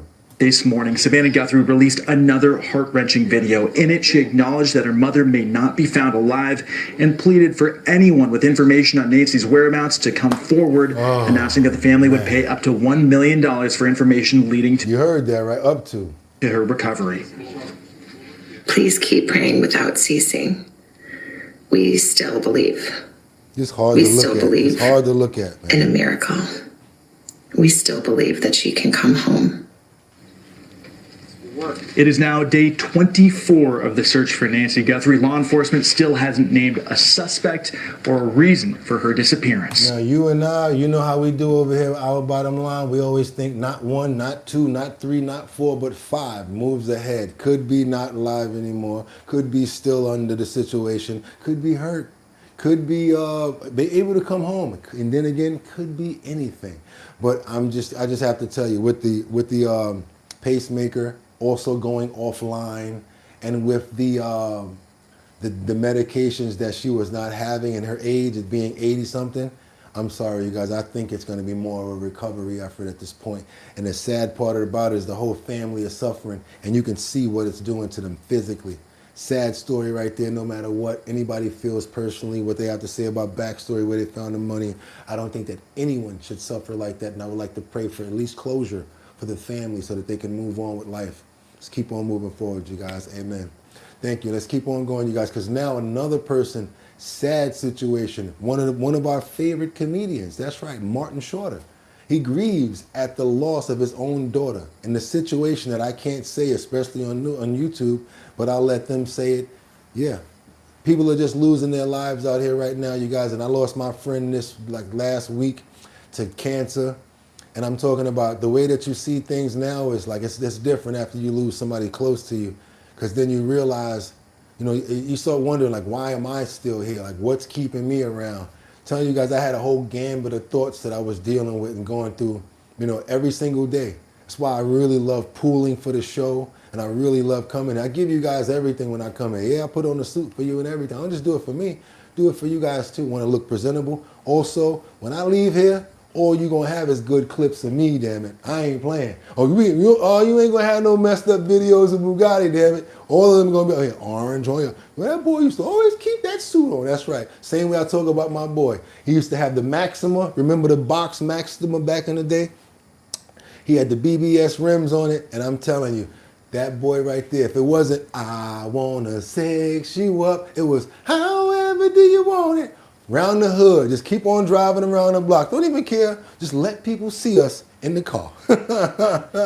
Let's keep on moving forward. You guys see a story. It's memories like that that keep me happy and keep me abreast and keep me pushing. And not only that, this show right here and everybody that looks up to me and looks up to the show. I actually got people that say, yo, I really love the show. I watch this show every day. Like they're really tied into the point where I have to come and do this. These people are waiting for me, man. Let's go. They want to see this show. Actor Martin Short is dealing with another very personal tragedy. This time, it's the sudden loss of his 42-year-old daughter, Catherine. She was found dead in Los Angeles Monday of an apparent suicide. The comedian has now postponed upcoming dates for his comedy tour with longtime friend Steve Martin. Please do not start this journey by alienating all of your colleagues with some desperate attempt at peacocking. No peacocking. Despite a career built on humor, Martin Short has had to face one deeply personal loss after another. For his fans, the laughter has been relentless. For Short, the unrelenting pain has been too. He lost his brother and both parents before he was 20 years old. The latest loss, the death of his only daughter, Catherine. Additional ambulances to West Sheriff Drive and unable to make entry into the bedroom. Authorities found the 42-year-old's body in her Los Angeles home Monday after responding to a request for a welfare check. In a statement, a spokesperson said, the Short family is devastated by this loss. Catherine was beloved by all and will be remembered for the light and joy she brought into the world. This is my daughter, Catherine Short. While joining her father on red carpets from a young age, Catherine stayed mostly out of the spotlight. Just tell me what you think of your father as an actor. Yeah, it's really fun, and I think he's really funny. She worked in private practice as a licensed social worker. Catherine was the eldest of 3 children Short adopted with his wife, actor Nancy Dolman, who died from ovarian cancer in 2010. He opened up about the loss of his wife in a 2012 interview with Larry King. Well, I think in a way, work is the greatest healer to that because, you know, she wasn't necessarily in Boston as I'm putting on a suit and ready to go on stage. She was home. It's when you're home that it becomes more apparent, and then you have to figure it out.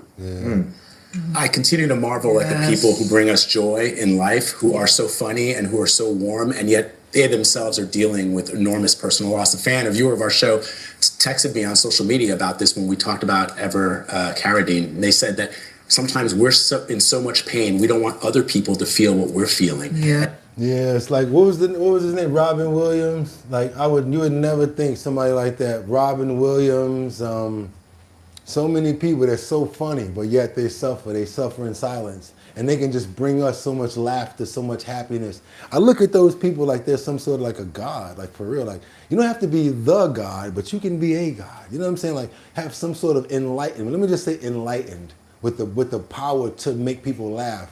I think that's a very special gift right there, you guys. I think it's very special. I'd like to pray for for Martin Short's daughter. And I'd like to pray for her soul as well as him, that he gets strength throughout this tragic event, that he's brought so many people, so much laughter, so much happiness into their lives and into their homes and into their families. I just want to say to you guys, I just want you guys to know, I really want you to know that people always say it, but you really need to appreciate life. And I'm going to just tell you like this, do something for no reason. Just do something for absolutely no reason because, you know, you got the chance to do it. You still got the chance to walk up the block. You can go to 42nd Street, Times Square. So many people don't have the chance to do that. Get out there, experience life, you guys, and be a part of it. And don't just be nestled up and hidden away. Let people see your light. Amen. Let's keep on moving forward, you guys. Where we going right now? We got to get on over to Fort Lauderdale.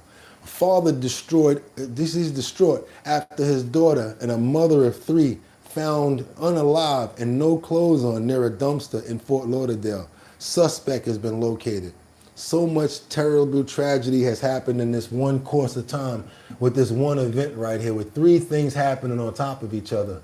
Well, we're hearing from the father of a woman found dead next to a dumpster last week in Fort Lauderdale. Police charged a 34-year-old man with murdering her. NBC6's Nico Clemens is live in Fort Lauderdale. And Nico, you just spoke with the emotional dad. What is he saying? You'll hear from him in a moment, and you'll see, rather, he was in tears nearly the entire time we talked with him. Denicia Heller was her name, his first daughter. She was a mother herself, has 3 young children she leaves behind. He and the entire family, you two, they still have so many questions. And today, police wanted to clear up any rumors that are out there about this suspect in the murder. Yeah. She didn't deserve this. She didn't deserve this. Unimaginable loss. But my daughter, she was somebody. She was mine. She was mine. You understand me, man? David Heller says his daughter was loving, had a heart of a tiger, is how he describes her. I'm departing from you in your conversation with her. She's gonna tell you, I love you, before she leaves. On Tuesday, Fort Lauderdale police say they charged Altavius Powell with murdering Heller last week. Investigators say he murdered her in a vacant apartment and covered her body with cardboard outside. Investigators say they also found his DNA at the crime scene. And he left her like she was nothing. And I can't stomach it. Okay? I can't stomach it. On Tuesday, police wanted to clear up any rumors that are out there. I know there's some stuff circulating on social media, so we're here to dispel any rumors or concerns. I'll start off by saying we do not have a serial killer that we're looking at in the city of Fort Lauderdale. As far as we know, Altavius Powell's only committed 1 homicide, is the one we're referencing right now. Heller's family is still searching for answers. I just want the world to know who my daughter, Denicia Heller, was. She's a strong, good heart, loving, kind person that was just trying to make her way through life. A life cut short at just 30 years old. The family says they don't know who the suspect is. Police aren't 100% sure what the relationship was between the suspect and Heller. They're not even sure if he really knew her, but they're still investigating to figure out what his motive was for killing. Nico Clemens, NBC6 News. Oh boy, that was a rough one right there. I'm sorry I had to let you guys see that right there, but he deserves the respect. She deserved the respect, like he said, to the world know about his daughter and get the word out. So I don't know, I got my little corner of the world right here, and I want to do what I can to help him get his message out about his daughter. I want to pray for him. I want to pray for the family, as well as the children, the 3 little children now that don't have a mother. And I really want to see if we can get some closure out of this situation, because that's an entire family that's hurt right now. They won't see their mother ever again. So I want to pray for strength and some sort of compassion and love for them, and please let these kids get through this. And it's going to be really hard, but try to, hopefully their grandfather and everybody's there for them and they have a strong family structure, y'all. Amen. Woo! Yeah, Lord, give them strength, says Frankie J. You're right, you're right. Let's keep on moving forward right now, because this, I'm telling you, the reason I do this is to get them out the way, and they're happening, so I try to jam them all up and just get them out the way. We got a Florida pediatrician. I don't know how she can be a pediatrician if she's been charged with her 4-year-old daughters not being alive anymore at an Airbnb. Talking about she fell in the pool. Yeah. Watch out for the parents, y'all. Even be nosy. This parent, you seen a parent hitting the kid, call BCW on them, call ACS. You ain't got to tell them it was you. I don't care, whatever, call and tell on them or whatever. You might be helping a child, because you never know. Even a pediatrician could be alleged to do something like this. Let's keep on moving forward, you guys. And the reason I ask you guys to get the likes up is to get these stories out so more people can know about what's going on. Let's keep on moving. I tried to save her. A newly released 911 call is revealing how police first learned about a 4-year-old girl found floating in a pool in El Portal. Investigators say the caller was the child's own mother, who's now charged with killing her daughter. NBC6 reporter Christian Colon joins us from court with the new evidence just released. Mommy, how did I find her house? This surveillance video from a rental home in El Portal shows the final moments of 4-year-old Aria alive. Mommy, I can help you with this. But police later found the toddler asphyxiated in the backyard pool. Is she awake? Yes or no? No. She was at the bottom of the pool. This mother-daughter trip turned deadly. In this newly released 911 call, you can hear Neil Gupta, an Oklahoma pediatrician, requesting help for her daughter, who she says you need to be dealt with. Straight up and down. I don't care about your thoughts or your mental problems if you have them. You need the wood chipper on slow. Was underwater. Is anyone able to get her out? No, it's just both of us here. It's an Airbnb. It's just it's just me. Is it too hard? Can you get her out? No, it's just me. I can't get her out. Your 4-year-old is in the bottom of a pool and you talking about you can't get her out? Just you? Okay. Yeah. Okay. I tried my best to get her out. During the call, Gupta tells dispatch she cannot get her daughter out of the water. At one point, dispatch suggests using a pool cleaner to try and reach for the child, but the mother appeared to struggle. So we were sleeping and I heard some noise. She was in the pool. I tried to save her, but I don't know how to swim. She went down. I tried to save her, but I don't know how to swim. She went down on the pool. I don't care what mother it is. I know any mother that I know, the power of a mother and the strength of a mother, yeah, she gonna get in that pool and get her baby out of there. Down on the pool. Gupta initially told investigators her daughter fell into the pool, but prosecutors say Gupta's story was a lie and believed the minor was smothered to death, then dumped in the water by her mom. Christy. And Gupta faces a second-degree murder charge and has claimed... And yes, she do sound too damn calm. Who that over there? Winter with always having the stuff on point, yep. It was an accident. She remains behind bars awaiting trial. On the other hand, NBC6 is learning Gupta was recently beaten and punched at least 15 times by another inmate named Daisy Link. As we reported, Link, who is awaiting trial for killing her husband, also made headlines for becoming pregnant in jail. Anybody want to put some money on her books? Anybody want to put some money on her books? I'm bringing that back. Let's go. What did you do for us? Thank you. 15 times by another inmate named Daisy Link.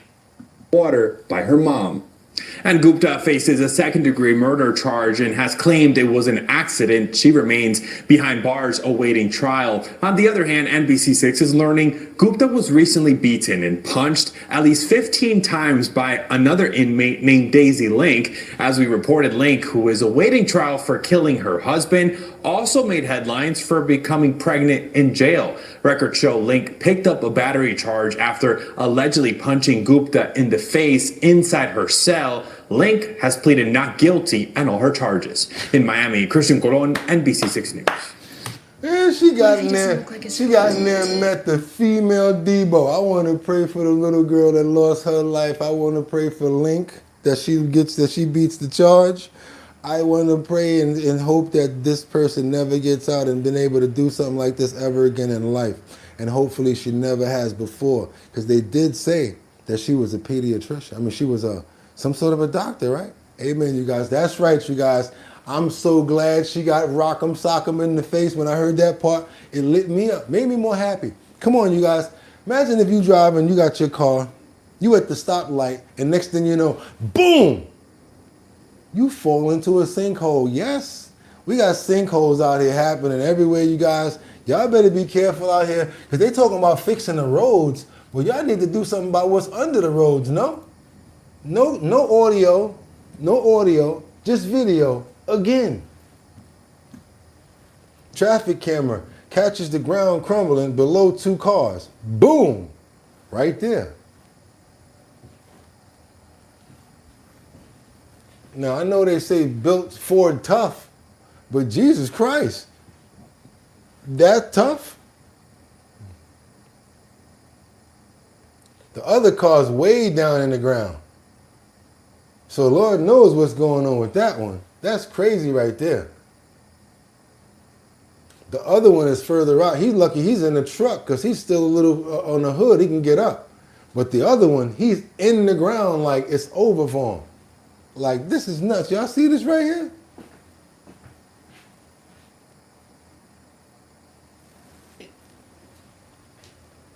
They got to take these people out of the sinkhole in the ground. They probably have to use some sort of a crane to get that car out of there or something.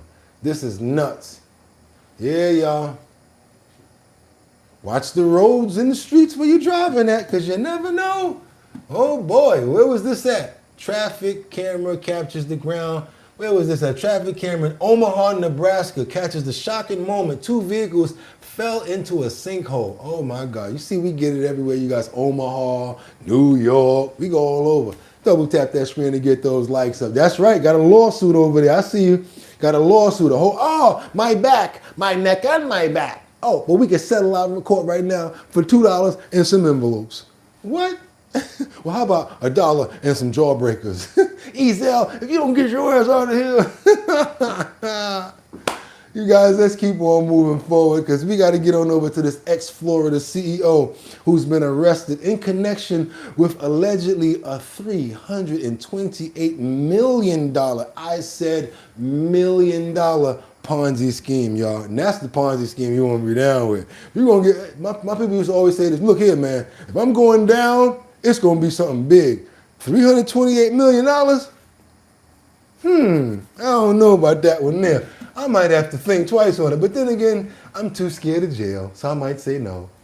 Central Florida man accused of running a massive Ponzi scheme that took more than $328 million from investors, many of them families here in Central Florida. Yeah, Goliath Ventures CEO Christopher Delgado was arrested this week and is facing hit him with the Bernie Madoff, y'all. Charges of wire fraud and money laundering. Channel 9 investigative reporter Ashlyn Webb is joining us live tonight. And Ashlyn, you heard from some investors tonight who say they've been trying to get their money back for months. Yeah, and one investor I spoke... Trying to get their money back? Are you kidding me? That money gone. Ain't that kidding me? Says they found out through our reporting at 6 that Delgado was facing charges and has been under IRS investigation. They didn't want to be identified, but says they fear they will never see hundreds of thousands of dollars they invested ever again.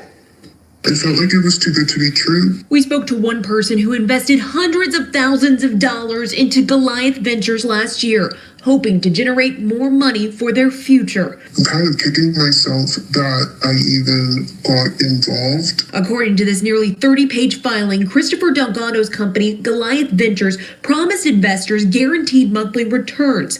The company said money would be placed in cryptocurrency liquidity pools.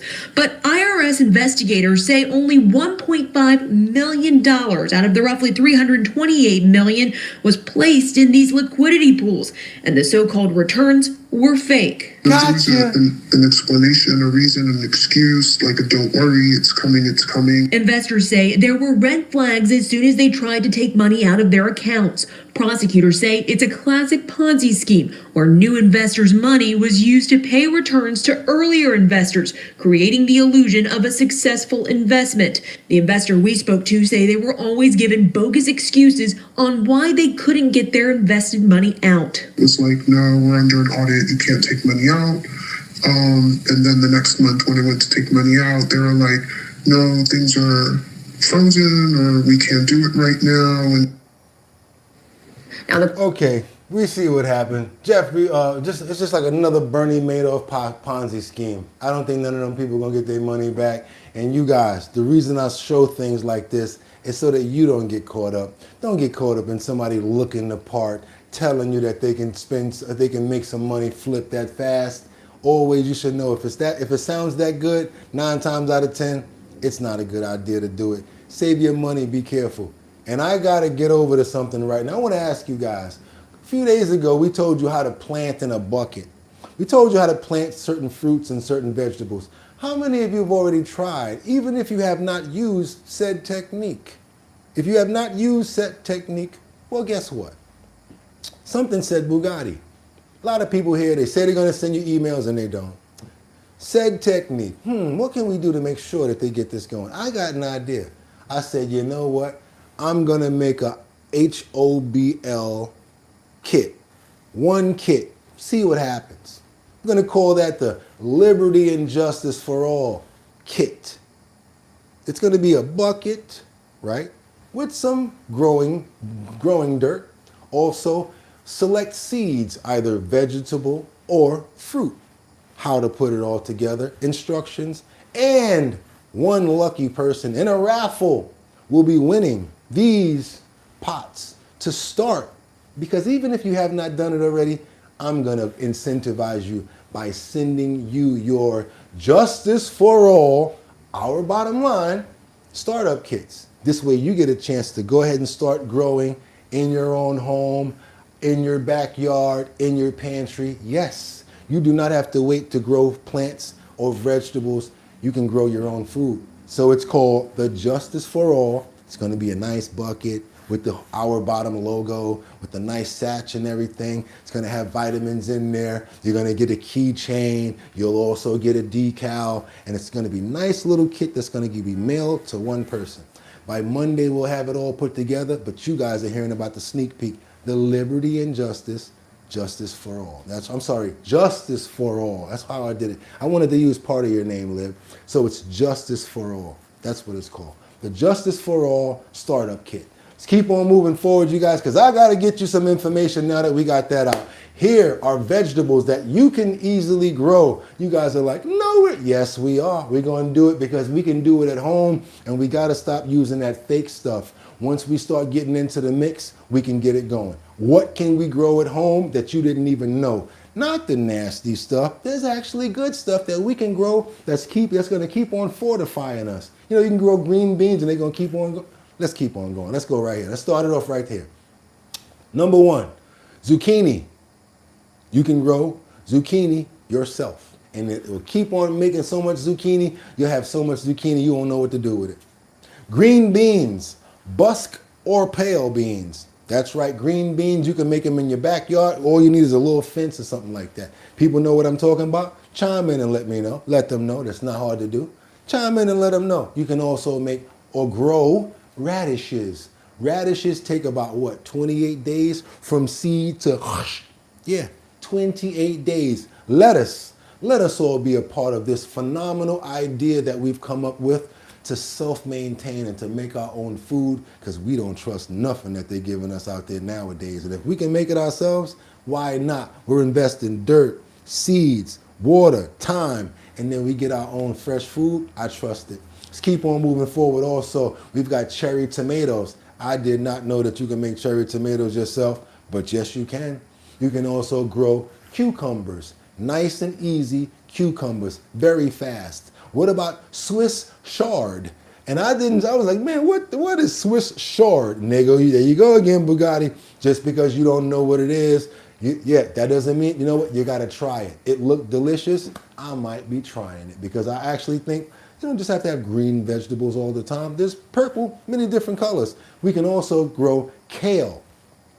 Did you know that you can grow kale right at home or in your backyard? What about peas? That's right. You can grow peas. Did you know that you can grow potatoes, whether regular potatoes, white or sweet potatoes? All you need is a cup half filled with water and a couple of toothpicks to get it started. Plop them in the ground. You got yourself some sweet potatoes going to start. Also peppers, bell peppers. That's right, you guys. You can make bell peppers. You can grow peppers. Also, we're going to get on over to beets. A lot of people don't like beets, but they're good for you. They're good for your blood. Spinach. I am what I am. I am what I am. I used to think Popeye was the man until I finally tasted spinach. I gotta be honest with you, spinach is acquired taste. I'd rather eat it raw. In a salad, I love it that way. Keep on moving forward. You might not like it cooked. Try it raw with some dressing. You'll probably love it the same way I feel. Also, basil. Basil is also something that you can grow right at home. Gonna keep on moving forward. Green onions. You can make your own onions at home, grow them right up. Turnips, that's right, turnips. And you know one thing that people love? You ever have butternut squash soup? Oh my God, tell them about that butternut squash soup, y'all. Y'all know what's up. Butternut squash. And last but not least, to make the garden look real pretty, if you have the space, did you know that you can grow your own sunflowers? Yeah, you can grow your own sunflowers. Parsley.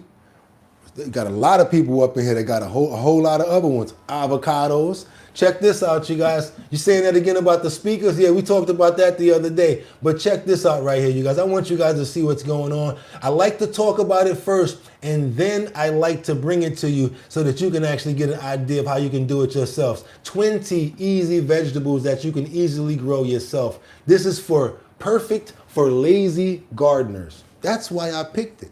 I'm gonna send you the kit. It's going to be the the paint bucket, the same way we set it up. Whoever wants to be a part of this raffle, it's going to have the mulch in there. It's going to have the dirt in there. You're going to have something to plant with, and you're going to have some seeds in there, whether they're organic vegetables or organic fruits.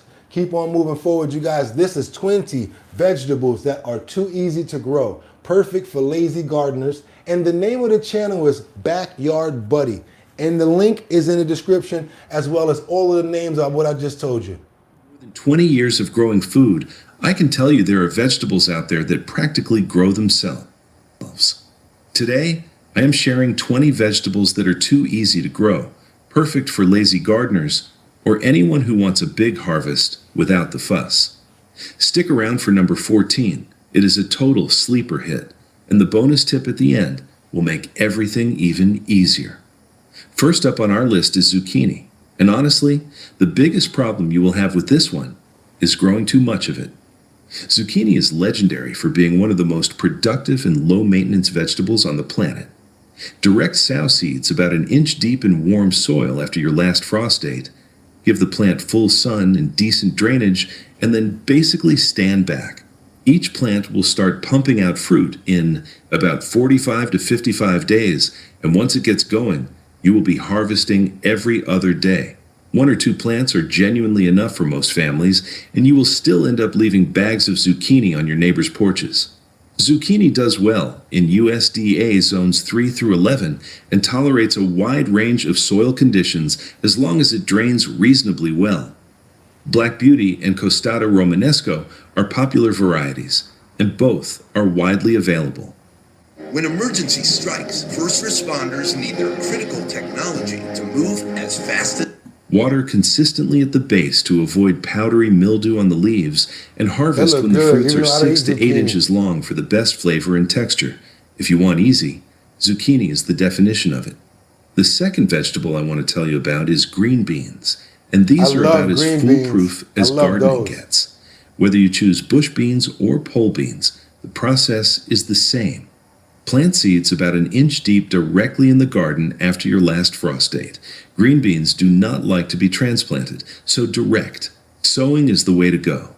They germinate quickly, usually within 7 to 10 days, and bush varieties start producing in about 50 to 60 days. Now, why are we not doing? We got our space on the windowsill in certain places like that. I want to ask you guys this: wouldn't it be nice to just see one thing that you can make to come to life? Even if it's not nothing major, like one thing. Let me see if I can make this thing come to life out of this seed. That's what I'm talking about. Pole varieties take a little longer, but produce over a much longer season. We can mess up. Green beans fix their own nitrogen in the soil, which means they actually improve your garden while they grow and need very little fertilizer. They thrive in USDA zones 3 through 10, prefer full sun, and handle most soil types. Blue Lake and Provider are classic bush varieties that are incredibly reliable. Delicious, right? Yo, Contender Casey, is right? another great choice that handles cooler temperatures well. Just keep them picked regularly. And you can you ever see the freeze dry or dry green beans that they have in the bag, like they sell in the store now? I mean, they actually I love green beans. They will keep producing. I like them raw. It does not get much easier than a vegetable that feeds the soil while it feeds you. Number 3 is a personal favorite for anyone who wants fast results, and that is radishes. If you are impatient, radishes are your best friend. Some varieties go from seed to harvest in as little as 20 to 25 days. That is less than a month from planting to eating. Sow seeds directly in the garden about ½ an inch deep, spaced an inch apart, and keep the soil moist. That is it. That is the whole process. Radishes grow in USDA, zones 2 through 10, and actually prefer cooler weather, making them perfect for early spring and fall planting. Cherry Belle is the classic round red radish. French breakfast is a beautiful I trust my own radishes before somebody else's. Elongated variety, and white icicle offers a milder flavor. You can succession plant every 2 weeks for a continuous harvest throughout the cool seasons. Radishes also make excellent companion plants and row markers because they pop up so fast. If you have never grown anything before and you want a quick win to build your confidence, start with radishes. I might do that, send the radish seeds out because they're faster. You will be eating homegrown food before your other seeds have even fully germinated. Now, if you are enjoying this so far, about is lettuce, and this one is ridiculously easy and incredibly rewarding. Lettuce is a cut and come again crop. I don't know. I know the majority of the people I know love lettuce. A lot of people I know don't like lettuce. They probably don't like, they like lettuce and they don't like tomatoes. It's either or, but I love lettuce myself. Which means you can harvest outer leaves while the plant keeps producing new ones from the center. Scatter seeds on the surface of moist soil. Press them down lightly lettuce while it's growing. And keep them damp. Lettuce seeds need light to germinate, so do not bury them. They sprout in just 4 to 10 days. Can't eat You marigolds. can start harvesting baby leaves in as little as 3 to 4 weeks. Lettuce prefers cool weather, doing best in USDA zones 2 through 10 during spring and fall. In warmer zones, grow it through the winter months. It handles partial shade beautifully, making it perfect for those spots in your garden that do not get full sun all day. Loose leaf varieties like Red Sails, Black-Seeded Simpson, and Butter Crunch It are actually the looks good while most it's growing, forgiving right? and fastest to produce. You can grow lettuce in garden beds, containers, window boxes, or even a shallow tray on your kitchen counter. That's why I'm letting you guys see all of this, because this is stuff that we actually can grow. Not like, yo, Bugatti, I ain't got no room for that. You got a kitchen counter, right? Yeah. Water consistently, keep it cool, and you will have fresh salads for months. The fifth easy vegetable on our list is cherry tomatoes. And if regular tomatoes can sometimes be finicky, cherry tomatoes are their carefree, wildly productive cousins. These little powerhouses are more disease-resistant, more heat-tolerant, and more forgiving of inconsistent watering than their larger relatives. Start transplants in the garden after all danger of frost. Give them full sun and a sturdy cage or stake, and watch them go wild. Cherry tomatoes thrive in USDA zones 3 through 11. Now, I had somebody come and give us some information because we have a forum here, and we're going to even use that forum on Discord now for more information about everything. But one person definitely said you can't really buy fruit from Walmart and try to transplant the seeds. Somebody said that they won't grow. I don't know who said that, but that's what I heard. And most varieties produce ripe fruit in about 55 to 70 days from transplant. Sweet Million Sun Gold and Super Sweet 100 are all outstanding. Those things look gold on the end there. Look at those tomatoes, y'all. Oh, boy. Outstanding performers that will bury you in fruit from midsummer through the first frost. Wow. Water at the base, feed, with a tomato fertilizer every couple of weeks, and harvest constantly. The more you pick, the more they produce. Many cherry tomato varieties will even self-seed, meaning volunteer plants pop up the following year without you lifting a finger. Wow. That is about as lazy gardener-friendly as it gets. Another fantastic vegetable that practically takes care of itself is cucumbers. Direct sow seeds about 1 inch deep in warm soil after frost. Give them full sun, consistent water, and something to climb. If you ever wanted to know if some... Yeah, you guys, we're going to go back to the top of it. What is it again? It's 20 vegetables that are too easy to grow, perfect for lazy gardeners. We already went all the way up to cucumbers. Year without you lifting a finger. And you know I had a bunch after that. That is about as lazy gardener-friendly as it gets. Can't watch the whole thing. Another fantastic vegetable that practically takes care of itself is cucumbers. Can't watch the whole thing. You know how we normally do over here. I give you the place where it's from. It's 20 vegetables that are too easy to grow. Perfect for lazy gardeners. Backyard buddy. What am I going to do and what we have to do? The link for this, you ain't got to run right now. The link for this is going to be in the description. Also, all 20 different vegetables that he named. All of them are going to be there. And all stuff that we can grow at home. You guys saw how easy it was. Come on now. You ain't got no excuse. Yo, Bugatti, I ain't got the space. Yo, what are you talking about? Because by Monday, we're going to have the nice starter kit. And I'm going to find us some seeds, and we're going to start doing something with that. You're going to get that coming right with the next merch that we send out. Let's keep on moving forward. We got to get a situation going on here where I inspire and not just talk about it. And after that, if those seeds start to grow and them something come out that bucket, you know I want to see it. You better send us over photos because everybody, we want to see what you can get to grow. And if you have a garden now, Let's see what you got, Mark Dorfman. You already started using the buckets before, even before I even introduced them. Let's keep on moving forward, you guys, because we got to get on over to a situation now. Do I want to do this right now, or do I want to hold back on it? Where am I at with it right now? Actually, I'm going to do it. Got a situation right now with a startup that's working on robotics, and they're looking at making, how can I say this in a safe way, soldiers that they're trying to sell possibly to the United States of America. Their soldiers look a little bit different from the ones that I've been looking at. These right here look like they're still under development. So now artificial WAR or actual battlefield is going to actually be coming to pass, you guys. And they're trying to sell these robots to the United States of America. I don't know if we're going to buy any, but I know one thing. It's not going to be a cheap ticket, especially when it comes down to robotics nowadays. We got this startup right here that's going to try to pitch to Trump to see if they can get some seed money. This is a shotgun, right? In the hands of a criminal, it's terrifying. In the hands of a sheriff, it could be a godsend. He co-founded the company with Sanket Pathak. These are the Generation 1 hands of Phantom.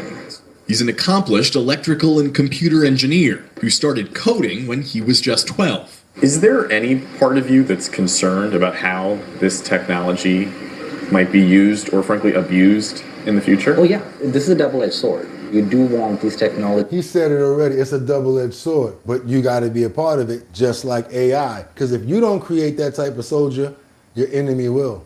To be a net positive for humanity, but you cannot pretend that they would always be. If even you have fears and you're at the helm of the technology, what should people take away from that? I think it's a good thing to be aware of it, not a bad thing. Anything you build could be used for evil, could be used for good. And it really comes down to people as to what choices they make. The founders gave us rare access to their lab, where they are constantly pushing Phantom to its limits, testing the robot's software and hardware in an effort to improve reliability and balance. They really trying to replace us out here, y'all. They're trying to make a robot, put AI in it, so now they're gonna start making machines. Yeah, they're really trying to replace us out here. How easy would it be for someone to just knock it over? Increasingly harder. Give it a little push now. Can I try pushing it? Yeah. All right, let me try. Yeah, I mean, it's sturdy.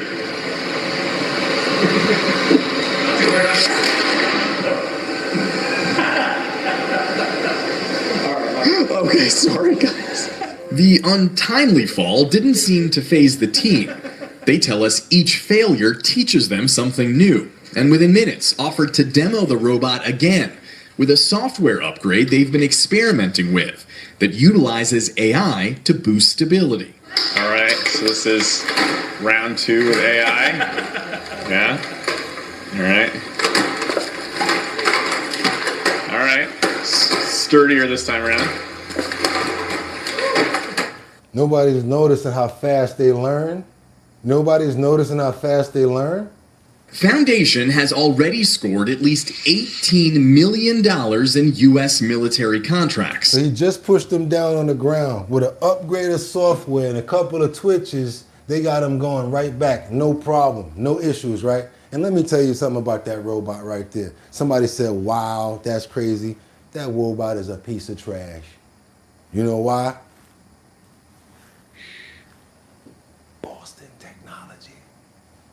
Don't get mad at me for this. Somebody sent me this 5 months ago. I've been looking at it forever. These guys, forget about it. This is the dude to worry about. And I put it at the end on purpose. Yes, you guys, that right there was nothing. I put this one up against that, and it's gonna be a problem for that's a little Tinker toy right there. That right there reminds me of the March of the Wooden Soldiers in comparison to Boston Dynamics. Boston Dynamics' new robots will make soldiers obsolete. Here's why. Military robotics technology is not far behind as our world becomes more advanced. If you have seen Corridor Digital's parody video,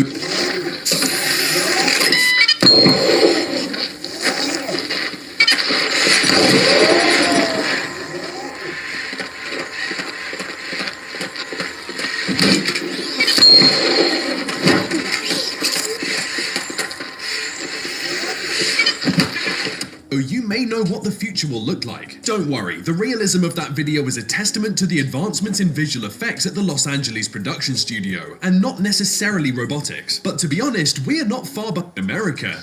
That's Boston technology. That's Boston Dynamics right there, you guys. I saw that video probably like 5 or 6 months ago, and ever since then I was like, it made me weary to understand what we're They have up been against. exploring how the military can benefit from robotics and all the ancillary technological innovation related to that for a long time. So today, let's take a closer look at... I want you to, if you're interested in this, I'm going to just give you what it is. Boston Dynamics, the new robot, makes soldiers obsolete. The crazy thing about it was they was hitting the thing, he wasn't doing nothing and it wasn't moving him. Number 2, it can distinguish a human life from something that's fake. Yeah, that's why the soldier that was next to him and he knew that he was on his team, he wasn't doing nothing to him. That's pretty crazy. I wouldn't even want nothing like that next to me. No, man, I'm too scared. And if they're coming to get you, you're got. They already this got company you. and its line of robots that will eventually make soldiers obsolete. Boston Dynamics has, over the years, gained popularity by sharing amazing demonstrations of their robots on social media. Even if you're not familiar with the company... Yeah, you guys, Boston Dynamics, those are the guys to look out for. I'm telling you right now, they got it, and it's not a game over there. I'm talking about, I was like, whoa, Boston Dynamics, okay. And you know how we got to show love to who? You know how we've been doing it all week, all month. But when we get more and more out of my family, our friend Lynn and Nova, I really love to share it with you guys because we always support the four-legged friends, and we are personal friends with Lynn and Nova. And I love this. Every time I watch a video, I always want to share it with you guys, especially when this is progress. This right here, I'm sorry, you guys, I had no choice but to show you the progress of Nova again. Yes, the second time probably this week, but I don't think I'm going to stop showing you the progress because he's really doing his thing now, and I am so proud of this little guy right here. Look at Nova, you guys. Look at him and look at what love can do. This is the perfect example of what love can do.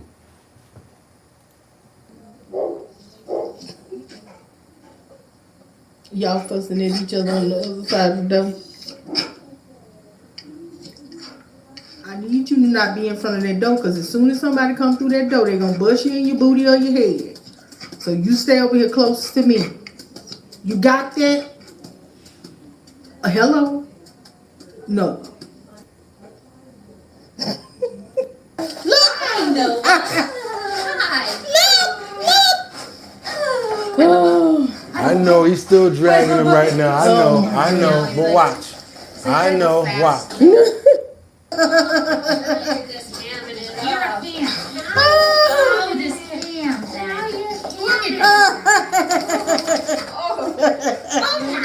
Showing out for y'all. Now watch this. Last time, watch this. He let me. I was sitting down. I was sitting down. Oh, yeah, there we go. There we go. There we go. Yes. At first he was not wagging his tail at all. He could not stand up. Right. Look at his body. His hair is coming back. Look at what love can do, y'all. Y'all see the difference? Where he's like, okay. He's wagging his tail just regular like nothing. He was not nervous at all. I didn't even have to stand at the end coaching him. I was actually to the side recording. No, it was great. So he did really good last week. There you go. Good correction. Yeah, I know. You got the little crossover, but that's okay. That's all about it. You gotta have that going. Nova, like, I need to stand like this right now, y'all. Leave me alone. And it's so dope to have people that love your dog. Because I always look at it like, look at that big pit bull that they talk about. It's so mean, that pit bull. Yeah, but look at him. They're taking care of him like it's nothing. No muzzle, no nothing.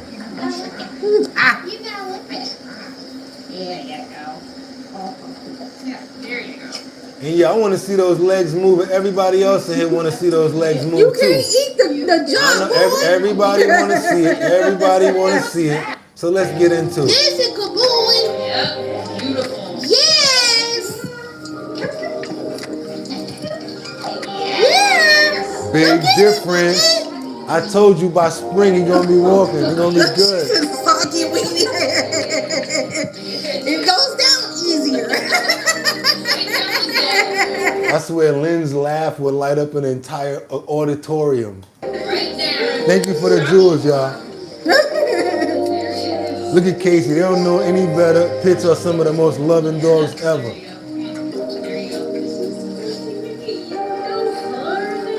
I know it's tough. It's tough. He is smiling. He is happy. He's loved. Can't get no better than that. That's love right there, y'all. And he got it coming from so many different directions. Imagine if we did that for a cause or a situation. We got a lot of people that we have here. That's what I want to use our forum for. He's like, oh man, this kid is barely helping me. Yeah. I'm not helping you anymore. This is the time of not helping you, sir. Sorry. You gotta walk. She's like, I'm not helping you at all. He got to do it all on his own. She sure will. He's doing it though. He stood up the whole time. He's been walking. What you say? They don't have the harness on his back anymore. They're not holding him up anymore. This is all Nova right now. I love it. I love it. Well, also you're looking as aggressively as you are is taking some energy. My gosh. I gotta get it. Yeah, y'all. I love to bring you guys stories like that, especially when we go through a crazy bunch of stories that's crazy all over, negativity, this going on in that country, that's going on over there. We like to wind it down and make sure that we bring it down with peace and love before we end it off, you guys. And if y'all trying to make some money, hit that link in the description. You'll be able to make up to $520 on surveys. That's right, you'll make some money and I'll make some money too. Also, somebody finally sent me a promo. I just got to see if it's in 1080 by 1080 and it's going to be put up in the post notification area today. How about this? Artwork looks so easy, I can put it in 1080 by 1080 myself. So don't even worry about fixing it. That's right, someone sent me a promo.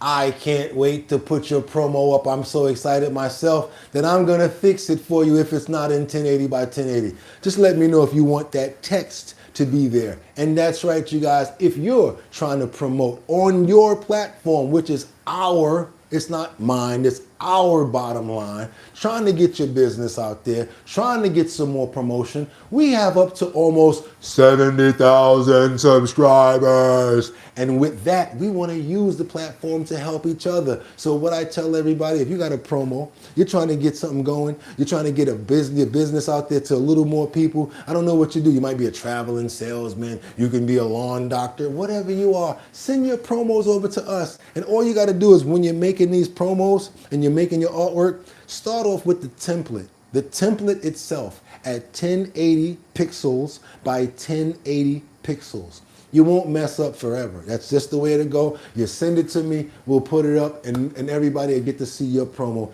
in the post notification area because we love to help out everybody out over here. And we want to share our, that's right, I said it, our platform.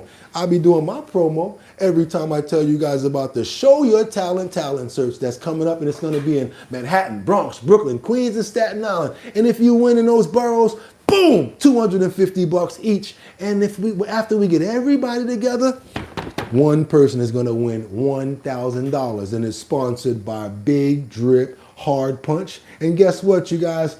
If one of you people want to chime in, if you want to do it live while we're at one of our locations with my DJ Don Dada, formerly of Black Ink Crew, but now also a television producer. Congratulations, I love the show. And guess what, you guys?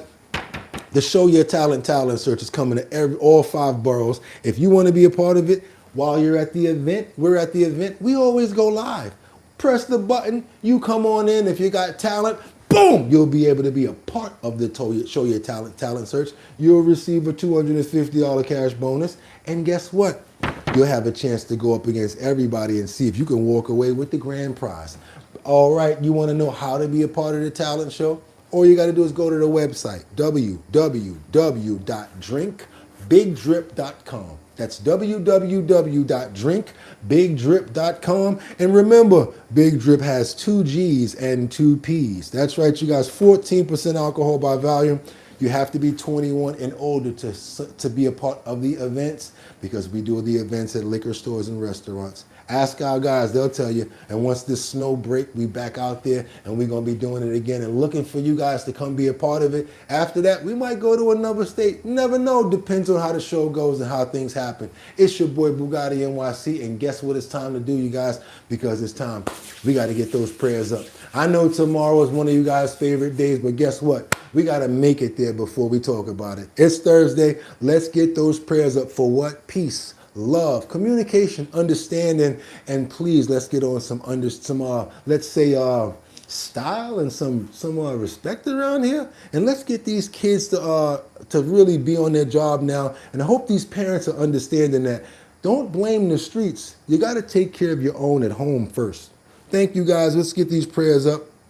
We're going to pray for the kids. We're going to pray for the parents. Hopefully they get some assistance and understanding. Let's pray for every single animal out there probably going through it in this weather right now, that they make it, and all of the cats that are going through the remnants of the snow. I've seen a couple out there earlier. Luckily, they're still moving around because they're very diligent. Just want to pray for all of the animals, all of the people here, for your health and everything. Who we got up in the building that we want to pray for specifically, though? CJ the cat, always see you here showing love. Zion's Choice, thank you so much. We got John. Batty Lynn, I want to definitely pray for you. Thank you for always being here and showing love. Liberty and Justice, you already know I can't do it without you. Get that, I'm gonna get that thing taken care of by this week, so we have a great thing to go ahead and start moving forward with. So we're gonna go ahead and start doing that and get those startup kits out so that everybody can get their starters going, and hopefully I want to see some good plants and good some stuff coming out of what we get going over here. We have to be more self-sufficient, and we have to look out for each other, you guys. Jay Woods, Shannon, Liberty and Justice, Ad Rains, Tanya, Mega Dub, Merc. Thank you so much for the super chats today. I so appreciate you, and I hope you enjoyed the show. We really go hard to try to make sure we give you guys a good show. Thank you so much, Troutsmaster, Zions, Liberty and Justice, Queen Shay, Audrey, Miss Swanza, King, Kinsey, Liberty. I see Tracy here, Ad Rains, Teddy Marcello, Spinderella, good morning. Okay, is that the real Spinderella? Okay, Batty Lynn, Queen Shay, Winter Rising. Thank you so much for showing up and always being here. I want to give a special prayer while all of us are here right now, because prayer is power. I want to pray for Terry. I want to pray for her leg. I want to pray for the family, and we can't wait to see you again. Also, Rebecca Lanyan Bueno, Sam Champion is always here showing mad love. Can't forget about Jeffrey Spilker, Mark Dorfman, Rebecca Lanyan Bueno. All of you guys, we cannot do it without you. We thank you so much. Who's that? I see Shannon, Audrey, Jariah, Nature Boy, CJ the Cat, Kinsey. Who else we got? Audrey. And that's how we're going to do it, you guys. Amen. That's right, you guys. That's right. It's our bottom line. See you tomorrow. And like how we always say it to you, y'all could have went anywhere. But the fact of the matter that y'all came here to chill with me today on Thursday, hope you enjoyed the show. I'll see you tomorrow. Get 'em! Peace.